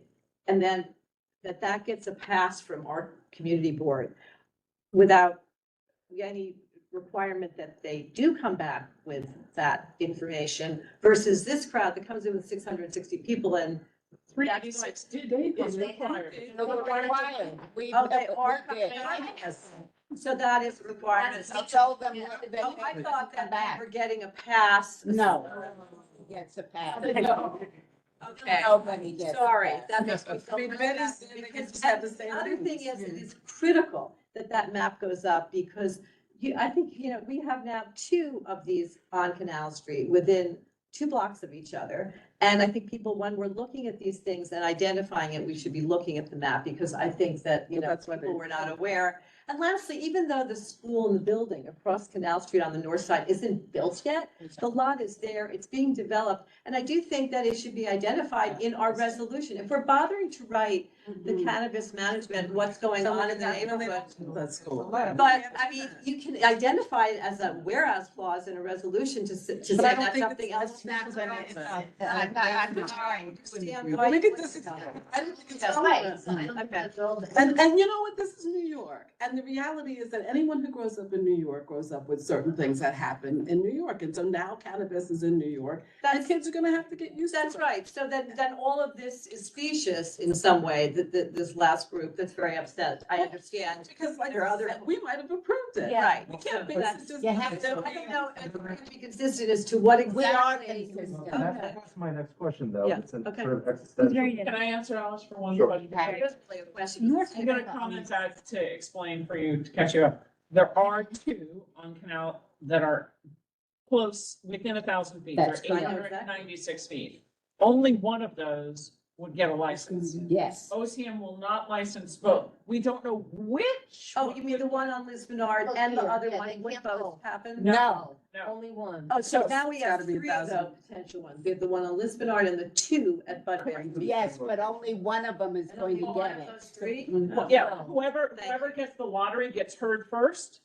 Is That's the one who one gets, who gets it. and it has the ability to All open. right, So thank if you. Les Bernard Mhm. opens up Les Bernard, then The other 386 two. cannot Yeah. open, and 386 gets it, and the one over by Les Bernard. Oh, all right, very So good. it's not like All right. liquor licenses Sorry, where they can be on top of each other. Stop. Thank But you. after Jared, because I interrupted. I want to you. hear your existential question.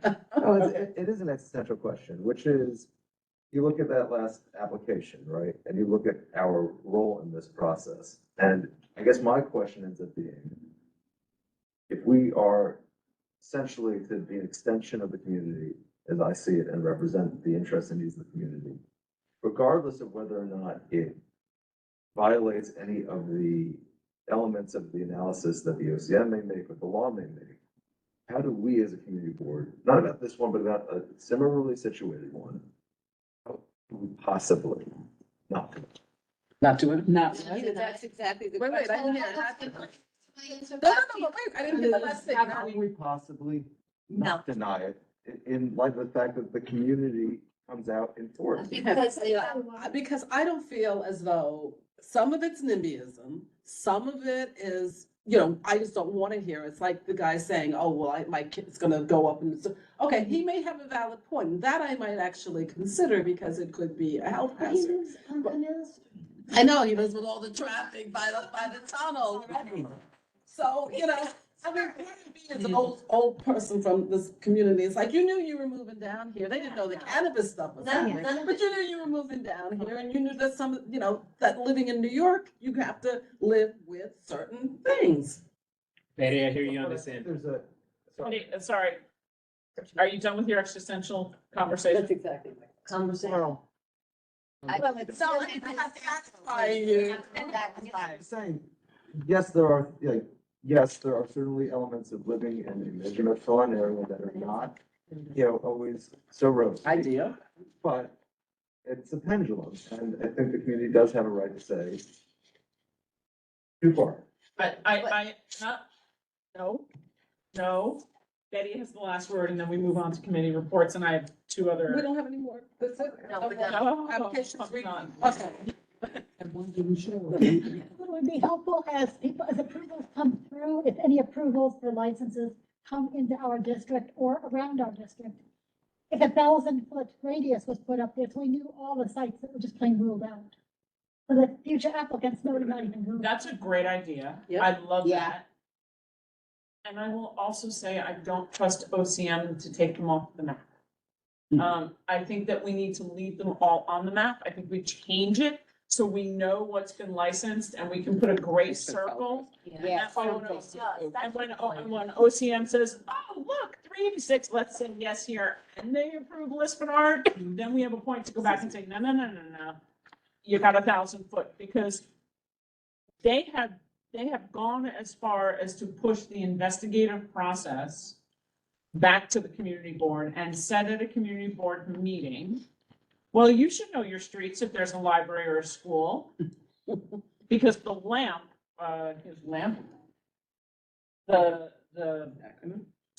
goodness gracious, the mapping software that you use for the SLA is not accurate to the OCM rules and yet, Correct. and doesn't have all the information, and yet they're directing applicants to use there.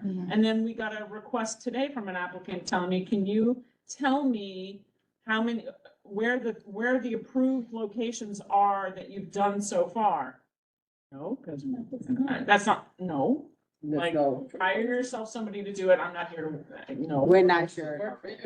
it's not relevant yet, so, yeah. But I like the idea for every location that we get, putting a dark circle of 1,000 square foot around it. So we can much more easily say yay, nay from that point forward. I mean, a radius around the. approved Radius location around whatever so they you can approve. see, yeah. That's at the bottom end of CB2, CB3 on the east side and Right. us. Yeah. Yeah, it makes sense. And then I'd like to move on to committee reports after I have two Don't announcements. forget, we want to talk. Can you address, so, I have one more thing on my agenda. I'm so sorry.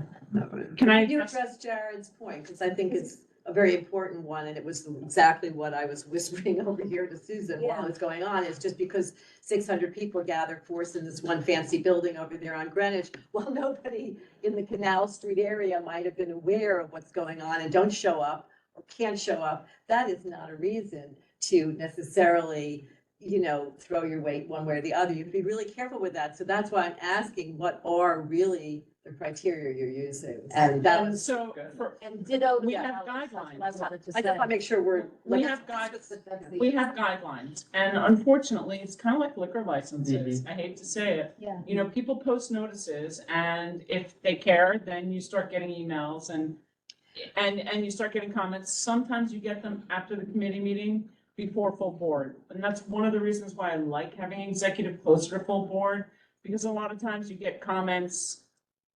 Last month, because executive was earlier in the month, we got emails after executive, before full board, for people going, Yeah, I think it's really important that the resolutions, whether or not it ever gets read, but assuming it does, that you would identify that there were 600 people here, or that the applicant didn't do X or Y, so that these are human beings that are reading these resolutions, let us hope, that are at the cannabis board, so we'll take it into consideration, potentially, I thought- 3 potential But listen- people for one site. the And guy that's from the- 475, even if 500 people hadn't shown up in this room, was gonna get killed because on his certificate of community support, there was one zip code that was from our area, and I believe it was a relation to one of his business partners. So he would have gotten dinged and he would not have gotten community That's support. correct.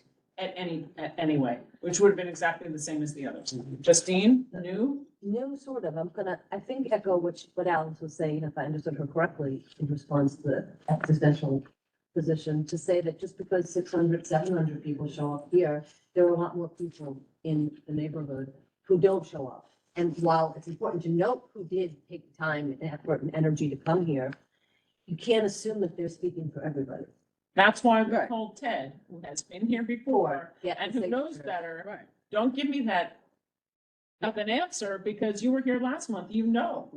And that's the whole thing. Because their support could have been That's right. the signatures in the paper to counteract the, as you said, sometimes NIMBY, this, that. So I certainly appreciate the people that came in and what they did, but I don't give them 100%. What's I'm saying, Well- so then we're submitting a resolution that says, we approve this, but by the way, 700 people. That's the question. That's It the question. has nothing to do with it, but in a way also, I get a little upset because they'll come out because of their building.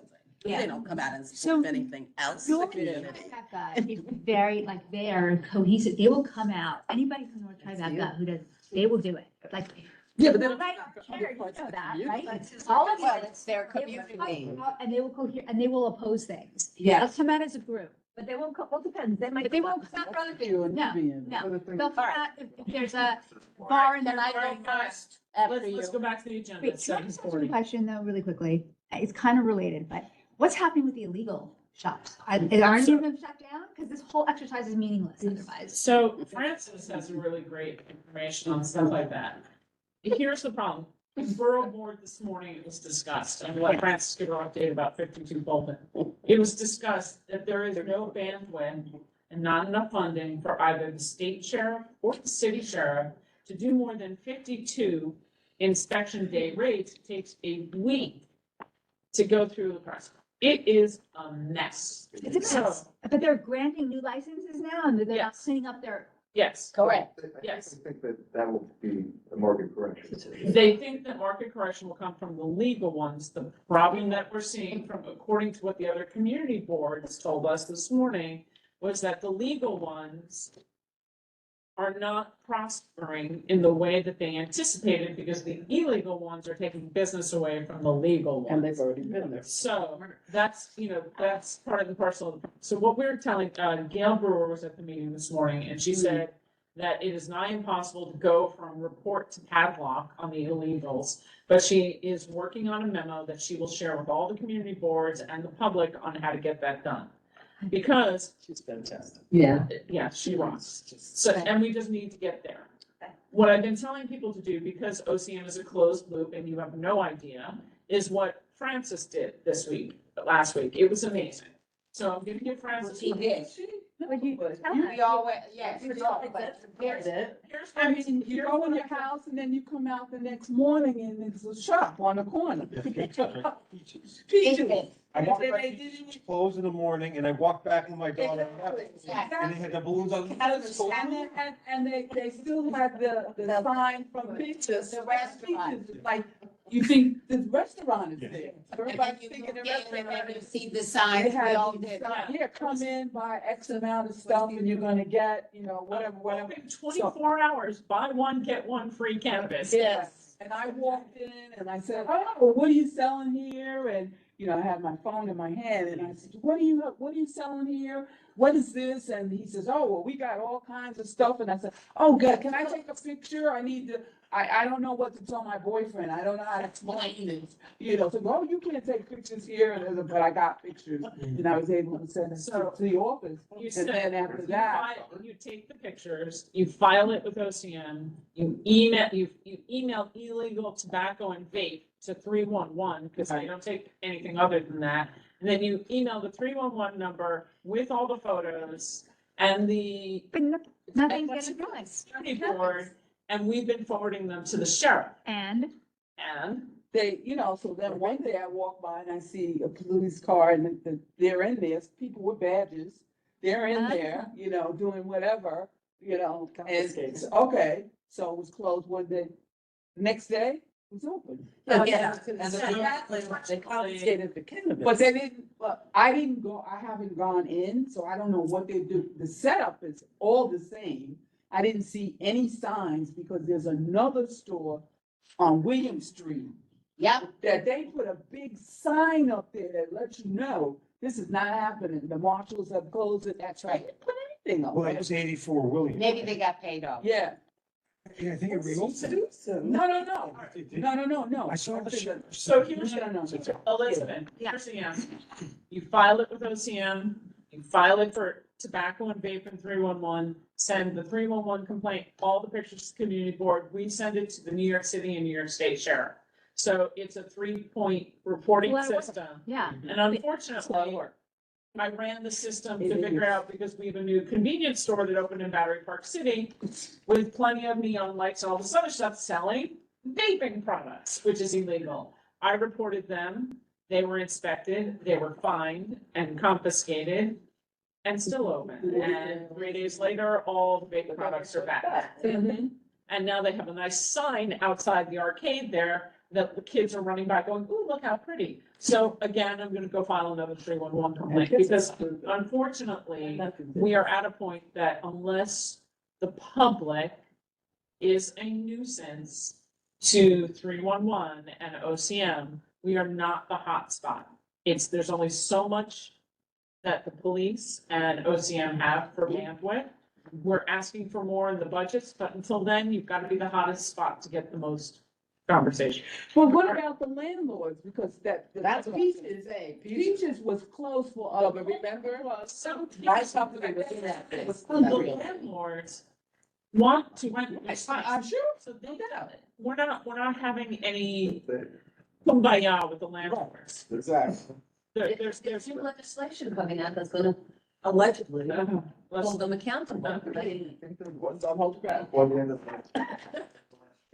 All right, let's keep going with the agenda, because we could. Can you distribute those 3 steps to the whole? board? Yeah, I was actually gonna wait for Gail first, but I will send direct. Yeah, so everybody Because I gets, think, certainly the even Texas as a school handout parents. at our meeting. Look, Yeah. it sounds like it's a lot of steps, but maybe there are a few Texas school parents that, would do people I'm close to, Absolutely. who are interested in 52 Fulton and. Mhm, absolutely, hands down, I agree. Okay, that's. Nothing. So if they do publish all of their product at enough times, Yeah. that is a significant. I think that's what keep. Yeah, and they have. And then Gail went over today and something ridiculous, like only 30%, 7%, I think she said, of the fines that are levied by oath, which is the tobacco enforcement, are paid, which is incredible, and they're looking to do something about that. Yeah. All right, let's get back to the What are agenda you piece. testing? I Can want I to go get- First, I'm gonna do CD1 election preparation. So it's that time of year, it's an even numbered year. All right, so in here, I have to say, election of officers will occur on even number of years and will be elected to a 2-year term. The election procedures outlined apply to even number of years only. Welcome to 2024. An officer may be re-elected to the same position for a maximum of 3 consecutive terms. Herein set forth a regular meeting in the month of March. The board shall elect a nominating committee consisting of 5 members, which shall designate one of their members to be the chair of said committee. At the February meeting of the board, the chair shall ask for nominations of members to serve on the nominating committee. The nominating committee shall be elected at the March board meeting. You do. Me? You and. Which we have to Do it. No, this is an announcement. This is a friendly announcement. And I will announce it again at the full board. I already know I have 2 people who have volunteered. So I only need 3 more and I'll announce it. I got 1. I'll do it. Oh, you were also volunteered for bylaws. Sorry. No. That's the last one. Do you know that I did bylaws before? I didn't want to say anything. Yes. I know. That's why you're an God. expert at it. Me and Michael Kettering did bylaws. It was know. a nightmare. And- I mean, No. we worked all together, but it was horrendous. All right, so that's what. Nominating. Jared. To volunteer. No, thought- Candace, don't worry. I know say Eric here. Lawyer. Not Eric. No, I'm Morton. Okay, Right, Morton. right.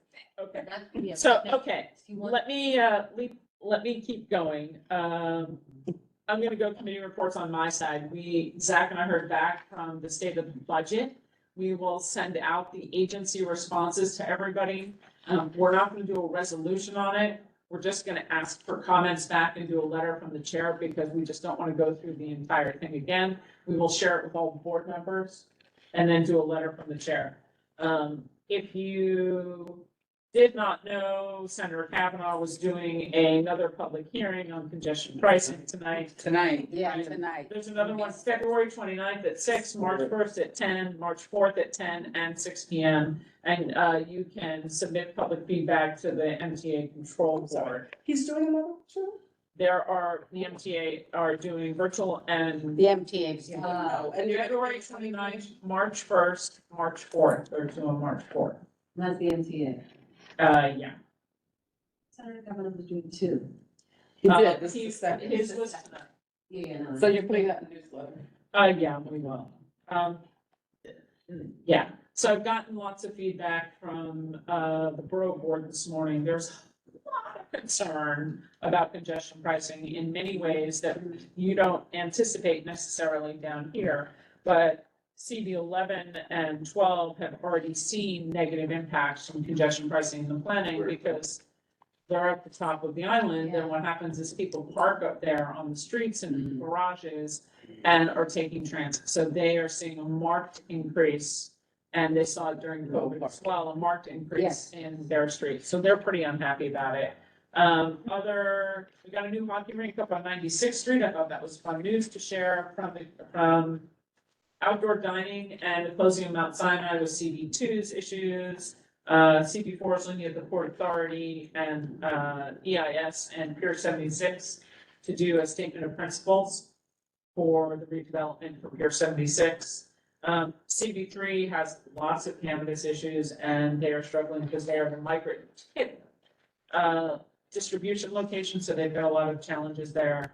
CB5 said that they did a resolution, which we're very interested in, on anti-fast tracking proposals because they feel it removes the community board participation and violates our required chartered responsibility. Cool. That should be like a joint thing. with all the Yeah, commission so boards. we're gonna get them to send that to us. Vicky Barbera retired. She has been chair for 15 years. Ooh, and wow. on the board for 30, so. We don't have any. Yeah, the MTA actually did a presentation for CB6 directly, which is the first I've ever heard, which I thought was really interesting. About congestion pricing, they actually presented directly there. Wow. They are also very concerned about Mount Sinai and did a resolution about that. CB7, congestion pricing.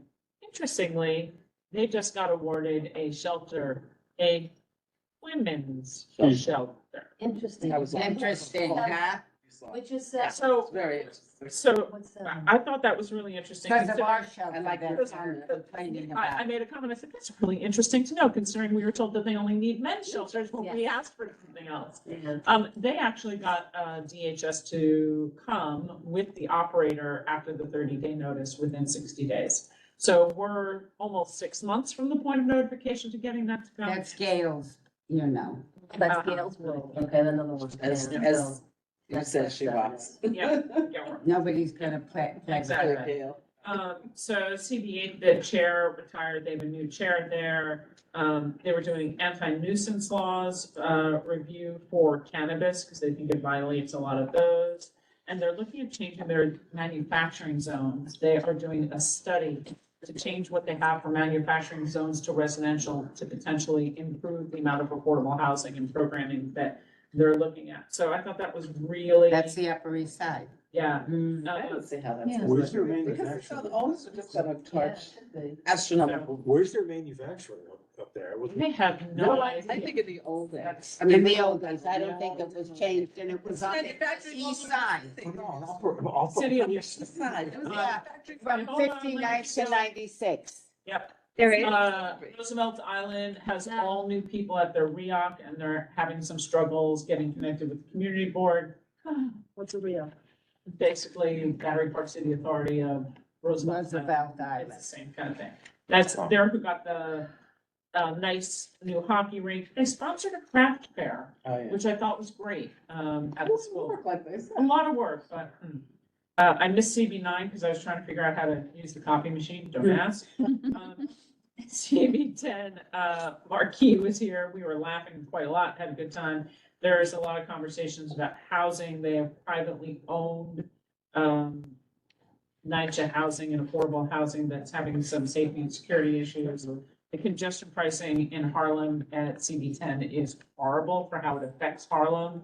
Not only with the increase in traffic and asthma and the concerns that they have, but they have also saw during COVID and are seeing again, people who are coming and parking. Because that is the best way to get around, the thing. I think that's What was it. the interesting comment about if you are parked on one side of 59th Street and you pull out and you go to the other side of 59th Street, you have to pay because of the price? Yes, It's the way it's set the up. north versus the I south. have a friend who said she parks on 40, Pier 40, and she lives on King Street, and if she goes to the parking lot, she has to pay congestion. She's wrong. Okay. She's wrong, but that's okay. Allegedly, yeah, We'll we'll help. see. Newsstands are apparently where we are having a conversation about newsstands being turned into rest stations for potentially delivery workers. There are newsstands all over Gale Brewer's district that are not operated by newsstand operators anymore, that they are just owned and being used for billboards. So that was a conversation that they have a lot of newsstands, but not all of them function, which I thought was really interesting. They did a conversation, Betty and I spoke about this, about Pop Wheel, which is now currently operating in Brooklyn.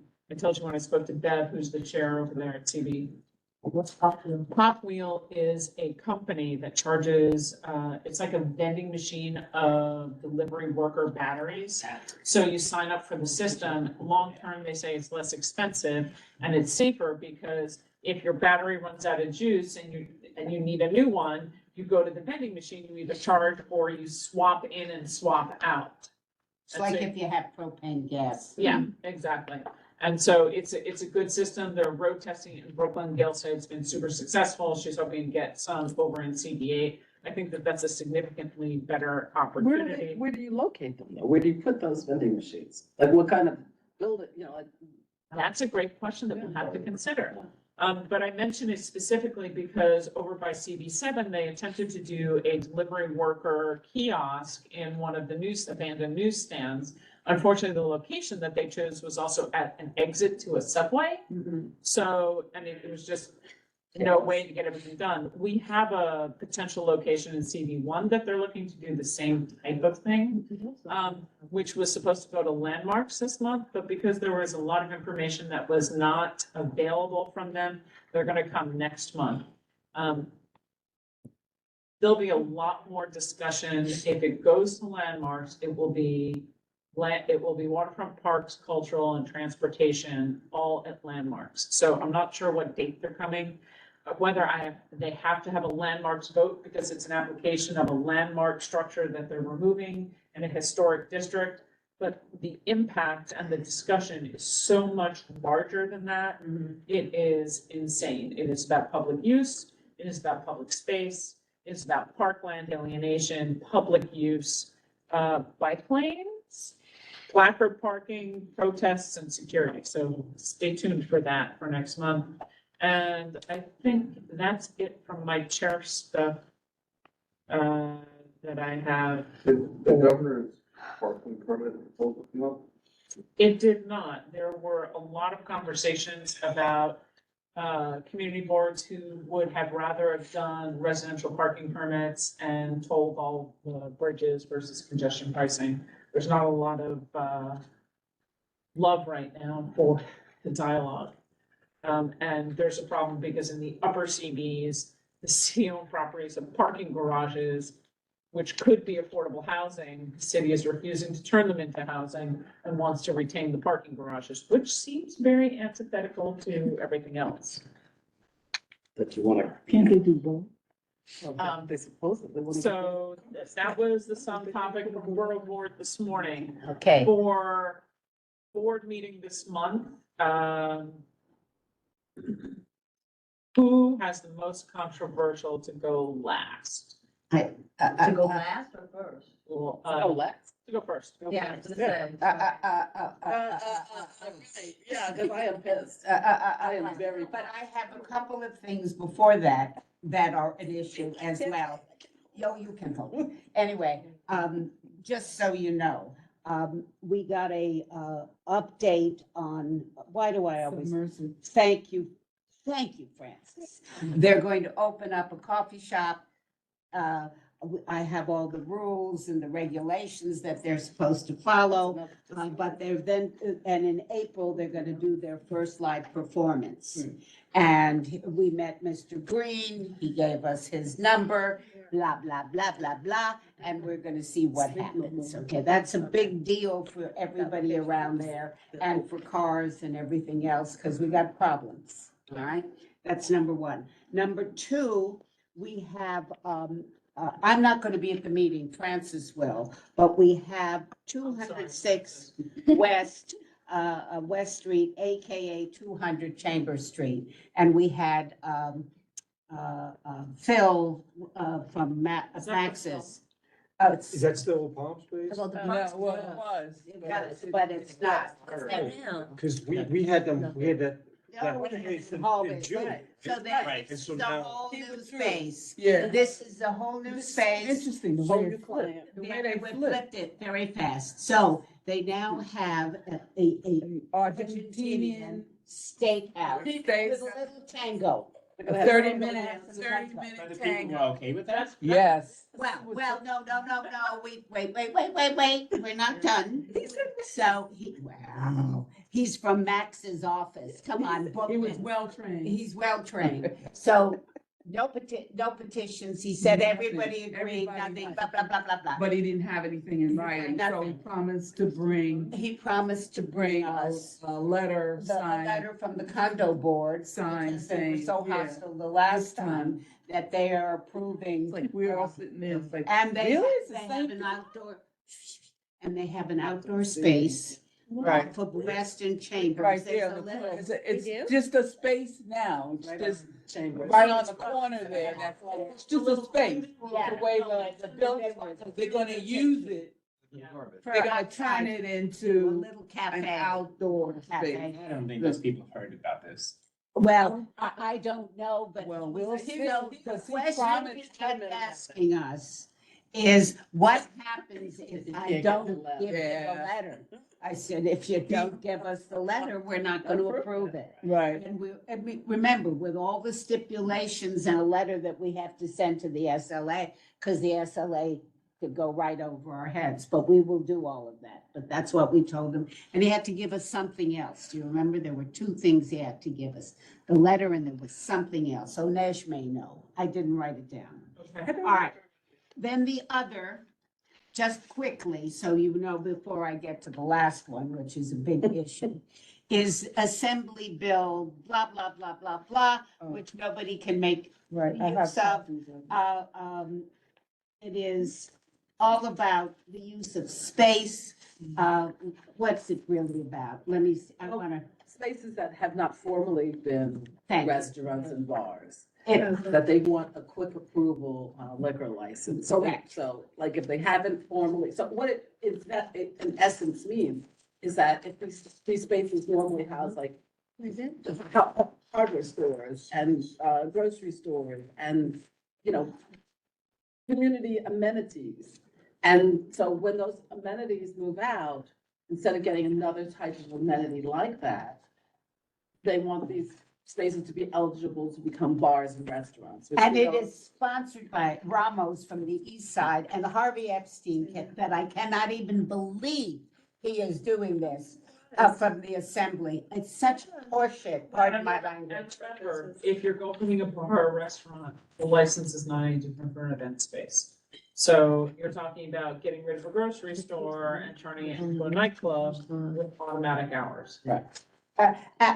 It's just terrible. So, Linda Clark, Leslie. Leslie, oh, I said, Leslie Clark. Leslie We from knew it was Kuwait. an L. Came to our, at the urging of Tammy and is going to, it's Leslie, Right. is going to write a draft kind of resolution for us, because we're hostile to this, assembly bill. And gonna get it to us before our meeting that Friday, so we can at least look at it. All right, let's see. That was that. And then the other, the famous one. Oh my God. All right, so. We're still. No, I think I can do it. I have a lot of support. Thames Street that has been closed and was promised That I us, voted against. but was promised us, as you all remember. Yeah, gonna be a small Accessibility in a public space, space, right? access and So what everything are they we gonna were make supposed to it? have. 116 seats for this restaurant. Yeah, I just saw Who that. said that? 116 seats. No crosstalk, let Susan keep reporting. So the Boucherie, which you may know from Sixth Avenue, that has, and Mr. Emile, whatever his name was very nice. And, no, he was gonna be, and, the lawyer is Donald, Bernstein, who has come before us many times. And kept pushing and pushing and pushing, and we kept pushing and She pushing kept and pushing pushing. that it was no different than the outdoor shed. Excuse me? It's huge. No, it's not just that. It's a the whole pedestrian pedestrian Plaza. It's supposed to be, Here not on anymore it is. Free seating I And know. so, and emergency access. anyway, where we came to, just so you know, I just add a little bit more. No, Plus, no, let Susan keep going. let me just go. There were many issues around it about what they promised us. Access to the building has many doctor's offices, and Jean Grillo happened to say that she was very concerned that a wheelchair was not gonna have access to be able to get on the street and how to get to the, But I don't to agree the, with that. where that, I'm not sure that's true. I haven't walked It it is with it that. difficult as heck with a wheelchair today because the street is so messed up. Yeah, but That's it's the correct. only way in. go on the sidewalk. These seats are going to be in the roadbed. I In the hear- no, roadbed. I hear Well, the roadbed and the And sidewalks sidewalk were is- supposed to be flattened to the Mhm. roadbed. That's correct, yes. That's Yeah, what they I told remember. us. I looked Yeah. at last night. I So remember that's just that. Yeah, so and there were So that many makes the issues. sidewalk a de facto service area unless they have a sidewalk access So- permit. So are they doing sidewalk and roadbed? Wait, He said roadbed. he said road. I said not- it looks like from the thing that it's on the uh, sidewalk. He That's said, on no, the it's side. No, roadbed. it's only road. 116 seats. So we came to, after much discussion, wait, that they would come back. That we were not gonna give them a negative until they came back, and we might give them a negative. But that they had to come back with at least giving an understanding, wait a minute, if they're gonna have this from the city, remember, something back to the community, whether public space, Sorry. I'm whatever. Cat, fired. So Some public space, a reduction in the number of seats, maybe not open all the time. We gave them some outs to think about. Donald Bernstein kept saying, well, we have to file, we have to file, we have to file. And we kept saying, too bad, too bad, too bad. And I think you should postpone it. Otherwise, you're going to have a negative resolution. So we're not gonna see them till March. But in the meantime, we should be doing a whole bunch of stuff. So, yeah, that's. Okay, stop. This is not for debate. You debate at the full board if you'd like to have comment. Yes. But at this point, they're postponed. So if Oh. they are postponed to March for that particular one, I would like to invite you all to do the work at the committee level in March. Know that hopefully before then, we will have a lovely written answer to what the pedestrian plaza rules are for Thank you. seating. We have asked, Emergency access. there's a rule on that. That's law. They have to leave, what do you remember, 8 foot? 15 foot. Yeah, 15. And they had gates at each side, remember? Well, the gates, yeah. Gates So come anyway. down. But Betty, how can a fire engine come down? 116 seats. There's no room. You know that street. So they will have to come with diagrams that all those questions will need to be answered. They have to be able to figure out how we have 15 feet emergency access that does not include them driving on the sidewalk that has been flattened out to be part of the street, because there is sidewalk that will be Yeah, there flushed is. to the street. That's what they agreed. So let us get all the information. We have. Please, Zach- so we Zach and have I it. have asked Kate and Ed to come back and give us the plaza seating rules, because we need it for a licensing answer. Let it play out. Let's see what happens. Keep your vim and vigor inside and go to the March meeting. Yes, I Betty? just and then want to Brenda. say, it's for Susan, your constant complaint that I tried to get people, we had stipulations. You don't pass this resolution about 10th Street Plaza, we have no stipulations. And we got, a third of the people said no, a third of the people said, I abstain. We said, okay, no stipulations, CB1 says nothing. I don't disagree. I agree with I you. know, That Betty. was out there. Don't yes. say that CB1 got these concessions. We have. Got nothing because. We got did not nothing pass because the people resolution. abstained and refused to take a position. Yes, Yes or no? I didn't. My ask is gonna be, because I think this, where I probably was made aware of is in the transportation committee, like, can these people come to the transportation committee as well? So they would not go to transportation. This is liquor license. Okay. So we would invite transportation to come. To the meeting, To licensing. absolutely. Yeah. And what we're gonna attempt to do through Ed Pinkar is to invite the pedestrian management, which, of the street, which is the management company operating the pedestrian plaza, which is the building owner and manager.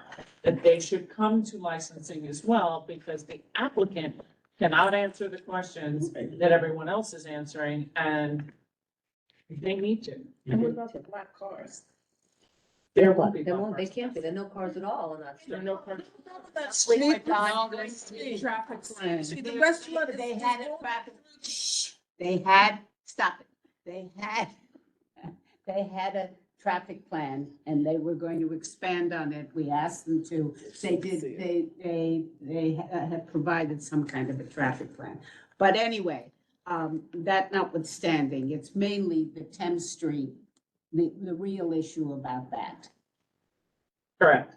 So you Which just is- got your report. Which is a nice harsh reminder for people, if you are abstaining from something, it doesn't help. Well, If you don't really talk to don't- me. If you really don't understand, Abstain. I get it, but abstaining just because you don't like the topic is not very helpful. Exactly. Okay, Well, one of the ways to avoid it on every committee, and I see it time and time again, and I've certainly been victim to it, is that whoever is doing the work of presenting to the full board, the business of, you should have gone to the committee. Not everybody has every night of the week. Not everybody has every night of the week to do a YouTube. So the person who's chairing and has a controversial number like what you're talking about has to really, what Betty does with a slide or something, really identifying what the key and critical issues are so that we get to it, because that for me is what's I hate missing to off tell it. you. They still voted it down. Well, but I'm just Betty did saying, everything she possibly that could. was the right direction, just, Okay. can't, you know. All right, so Alice, your committee, I know you won't be at full board, and I We'll think. be there for an hour and a half. So, Okay. talking to Wendy, and Justine is gonna be part of that presentation of the stuff, so we're all Yeah, set. we'll figure it, right? Yep. We'll sing happy birthday to Alice's hubby. Okay, do you want to go directly after or before environmental, or do you want space in between? Because you're gonna, No, I'm you okay or to go. Jeff will help Wendy. If, I think I could go right before. I think it should be less annoying. I mean, we're gonna try to get Senator Kavanaugh's resolution passed. right. I mean, I haven't had my meeting yet. My meeting's the 22nd. Bless you. A resolution about means testing for eligible homeowners in Battery Park City and eligible renters in Battery Park City. Very small, narrow group of people it would help. And it's Some means better than testing. none. It's better than none. Is What it is that? perfect? I know, like, I know. Against it. She's against it. Whatever. It's Moving gonna on. be, Discussion it'll be what it is, but it's a small thing. And that Means testing by submitting your. I'm assuming it's gonna be. It's what I did. I should, I rented up. I mean, but it's not. Again, Justine, come to the meeting. It's the 22nd. Yeah, it is. That's Pat, right. your meeting this month? Yeah, I don't know what we're gonna do because we haven't met yet. Gotcha. BNY Mellon is not coming this month. They postponed to next month. updates for Pat's committee. You mean, what I'm gonna ask? For next month, 110 million 110 million's coming this this month. month. We're gonna. Oh, my God. That's gonna be fun. Next, okay, First Mock precinct. J. Mock J is coming next month to, What's 110 William? Shelter No, on, no, in. 110 million is a construction project, internal. okay. Yeah, on Wall Street. 4143 You Beekman, the meant- shelter, is coming to Well- Pat's committee. No. It will be a public hearing style meeting for that topic in March. 4143 Beekman. We just held that. USA Oh. and DHS is coming in March. No, yeah. Which means Mock J, which is Mayor's Office of Criminal Justice, is coming the next night to executive in March to talk about the criminal jail population Perfect. and the trends in the jail population in light and consideration for BBJ system and in the Manhattan detention. When they're coming to the same night as the Too borough-based much jail. to be to quality of happening. life. Because the borough-based jail, Committee's not well, come- first of all, this is why. Borough-based jail for quality of life is about the deconstruction of the current building. They've already done their quote-unquote feedback on the design process. This is about the current jail pop. You have the shelter, which will be a wildly fantastically attended meeting for 4143 Beekman, because Help USA will be there. And No, but I'm talking to borough-based. Oh, you mean in March, because In I'm March. saying February. yeah, no, Oh, you're okay. doing deconstruction there. We're gonna take Mock Jane to exec in Okay. March. This has nothing to do with the building itself. It has to do This has to do with with the the planning. philosophy of Just just. the criminal, I mean, the amount of criminals where, on Rikers or No, going Rikers. into the supposedly? Both, Both. it's the same, because right now there are over Yeah. 6,000 people in Rikers, and They have they're to not go building enough somewhere. beds for everybody Yeah. anyway. All right, so that'll be Okay. March, looking ahead, and then, yeah, exactly, mental health, and then, we also invited, the FBI to do an election integrity seminar to talk about the safeguarding of our election process. They will come in the spring. And what else am I forgetting? Land use, Patrick's not here today. We had DCP at land use this month. They spoke up, we started the dialogue off on discussing what's going on at Water Street. Thank you to Alice for her ever-present eyeballs on the pops and the arcades and the plazas around the community board.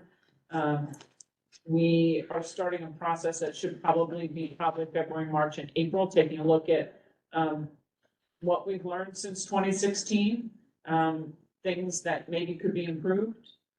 From all, there were some things that were definitely taken by surprise. You know that this was catalyzed by the demolition of the biggest pops in our neighborhood, which was under 77 water, and it was unbeknownst to the Department of City Planning that demo. Yeah, city planning didn't know either. They It's filed a a travesty, a award-winning DOT landscape. landscaping permit, and they destroyed all the art. No. So I think that's it for They all. were supposed to back it up and we would. We don't know that. We Have don't there been know. penalized? Sorry? We don't know. Well, we're all working together on figuring out a next step, Yeah. that meeting, all the people at Department of City Planning, this Art Society is working with us and Hold on. hopeful. So I think that's it for the committees that have gone this month. Do we have anything else? Youth and Ed was 30 minutes. Oh, and I'm just gonna, landmarks is not up. So language, no, I would just say. Oh, that's right. Anything unusual from landmarks? Jason's on, I thought. He was gone. I think he jumped up. Yeah. There's a sort of a remarkable presentation, I mean, it was not controversial, but a remarkable presentation about the. Shaman, the new gallery, right. Okay. One, something. 108 Leonard. Yeah. Okay. I think there. that's I'm here. Are you in do you need any updates on landmarks? Vicky's on, Vicky, I can't hear you, my dear. She was talking. Did you hear her? Yeah. I was just asking if you needed an update on landmarks. I know Jason dropped off. Yes, please, you're on. Oh, okay. Well, I didn't know I was on, so I don't know the exact agendas, but one thing that everything seemed okay except for the building on Broadway. Alice, what is the number of that building where the incredibly swanky gallery is coming in? 108 Leonard, 386. That's it. Thank you. And it was an enormously long presentation. We found at the end that the present tenant, no owner of this commercial space, obviously had gone through enormous trouble and expense to create an unbelievable gallery. However, we found out from Alice before, and we found out from him afterwards, that there was a part space that was to be allocated for a public use by the building. Space. Pardon? Yeah, absolutely. If you Yeah, use the and space, that it's- apparently. It's not outdoor, right? It's- Right, that Alice was completely kept from the current owner.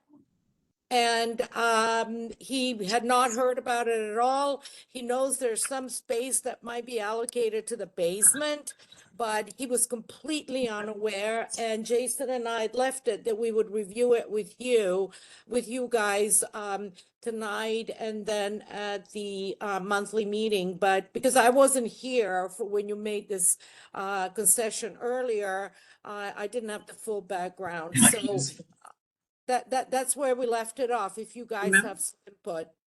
It's a critical point that, you know, Vera's also aware of, because we both know the person who was supposed to get the space, Gail Brewer, was very much about getting this space in exchange for a city building being privatized. And what was promised to the community was a certain portion of the ground floor, I don't recall the basement being part of the deal. And I've been asking about it many years now, this is going back 10 years, I don't know, 9 years.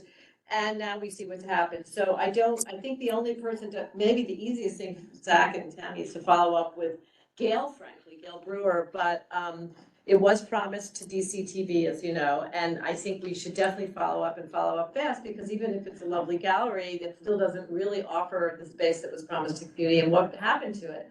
And we get so little in exchange for this privatization, we really should make sure we get something for that space. So I leave it to you guys too to help. I reached out to Vera, who was very close with DCTV, asked them to send the documentation that they have, and help Zach and I and you draft the letter that we'll send off to owners and a CC to DCP and Call Gail, everybody else. call Gail, she's definitely gonna be the person to like go for broke on this, she was really behind it.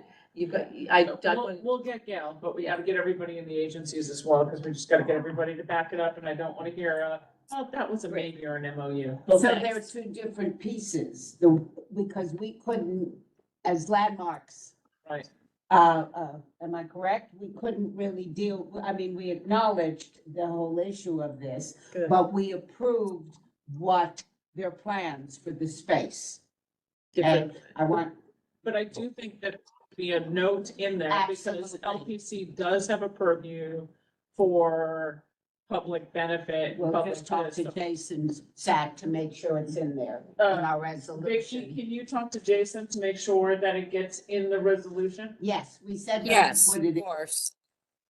Thanks. Yeah, I'll follow up tomorrow with him. Anything that you have from Waterfront Parks and Cultural? Just have one item. We know Elizabeth Garden. Speak up, can you talk a little louder? Queen Elizabeth Garden, we're gonna try to get the Parks Department to spend a little more time and effort as far as taking care of that space. I know Susan will be there and Joel Capel, so we'll take it from there. Will Parks come? Yeah, Is Parks coming? they said they would be there, yes. Okay, awesome. Thank you very, very much. Something that we're talking about. Oh, Paul, I hope you heard the comment that we were talking about landmarks and when they come back in March for the alienation of park space or the park's concession to the Justice Project. We'll let you know when that happens. Sharon? So you then had, you said it was two reports. I think a third thing that they get postponed. I don't know if there's anything to attend in the street, a meeting in the street fairs. I'd like to have a meeting in April. I'm gonna be out the week in April 22nd. I can take this up with you guys later. Would you want to double it up again with executive? Sure. Or the week before? Sure. That works. I'm all about it. Pat Moore? You heard, What are we doing? we're gonna do street fair probably with the executive board in April. Oh, okay. And Joe. 5:30 start. Yeah, See if Joe's available. Which, thank you for reminding me. That reminds me to remind everybody, Easter, well, first of all, Monday is a holiday. The community board offices are closed.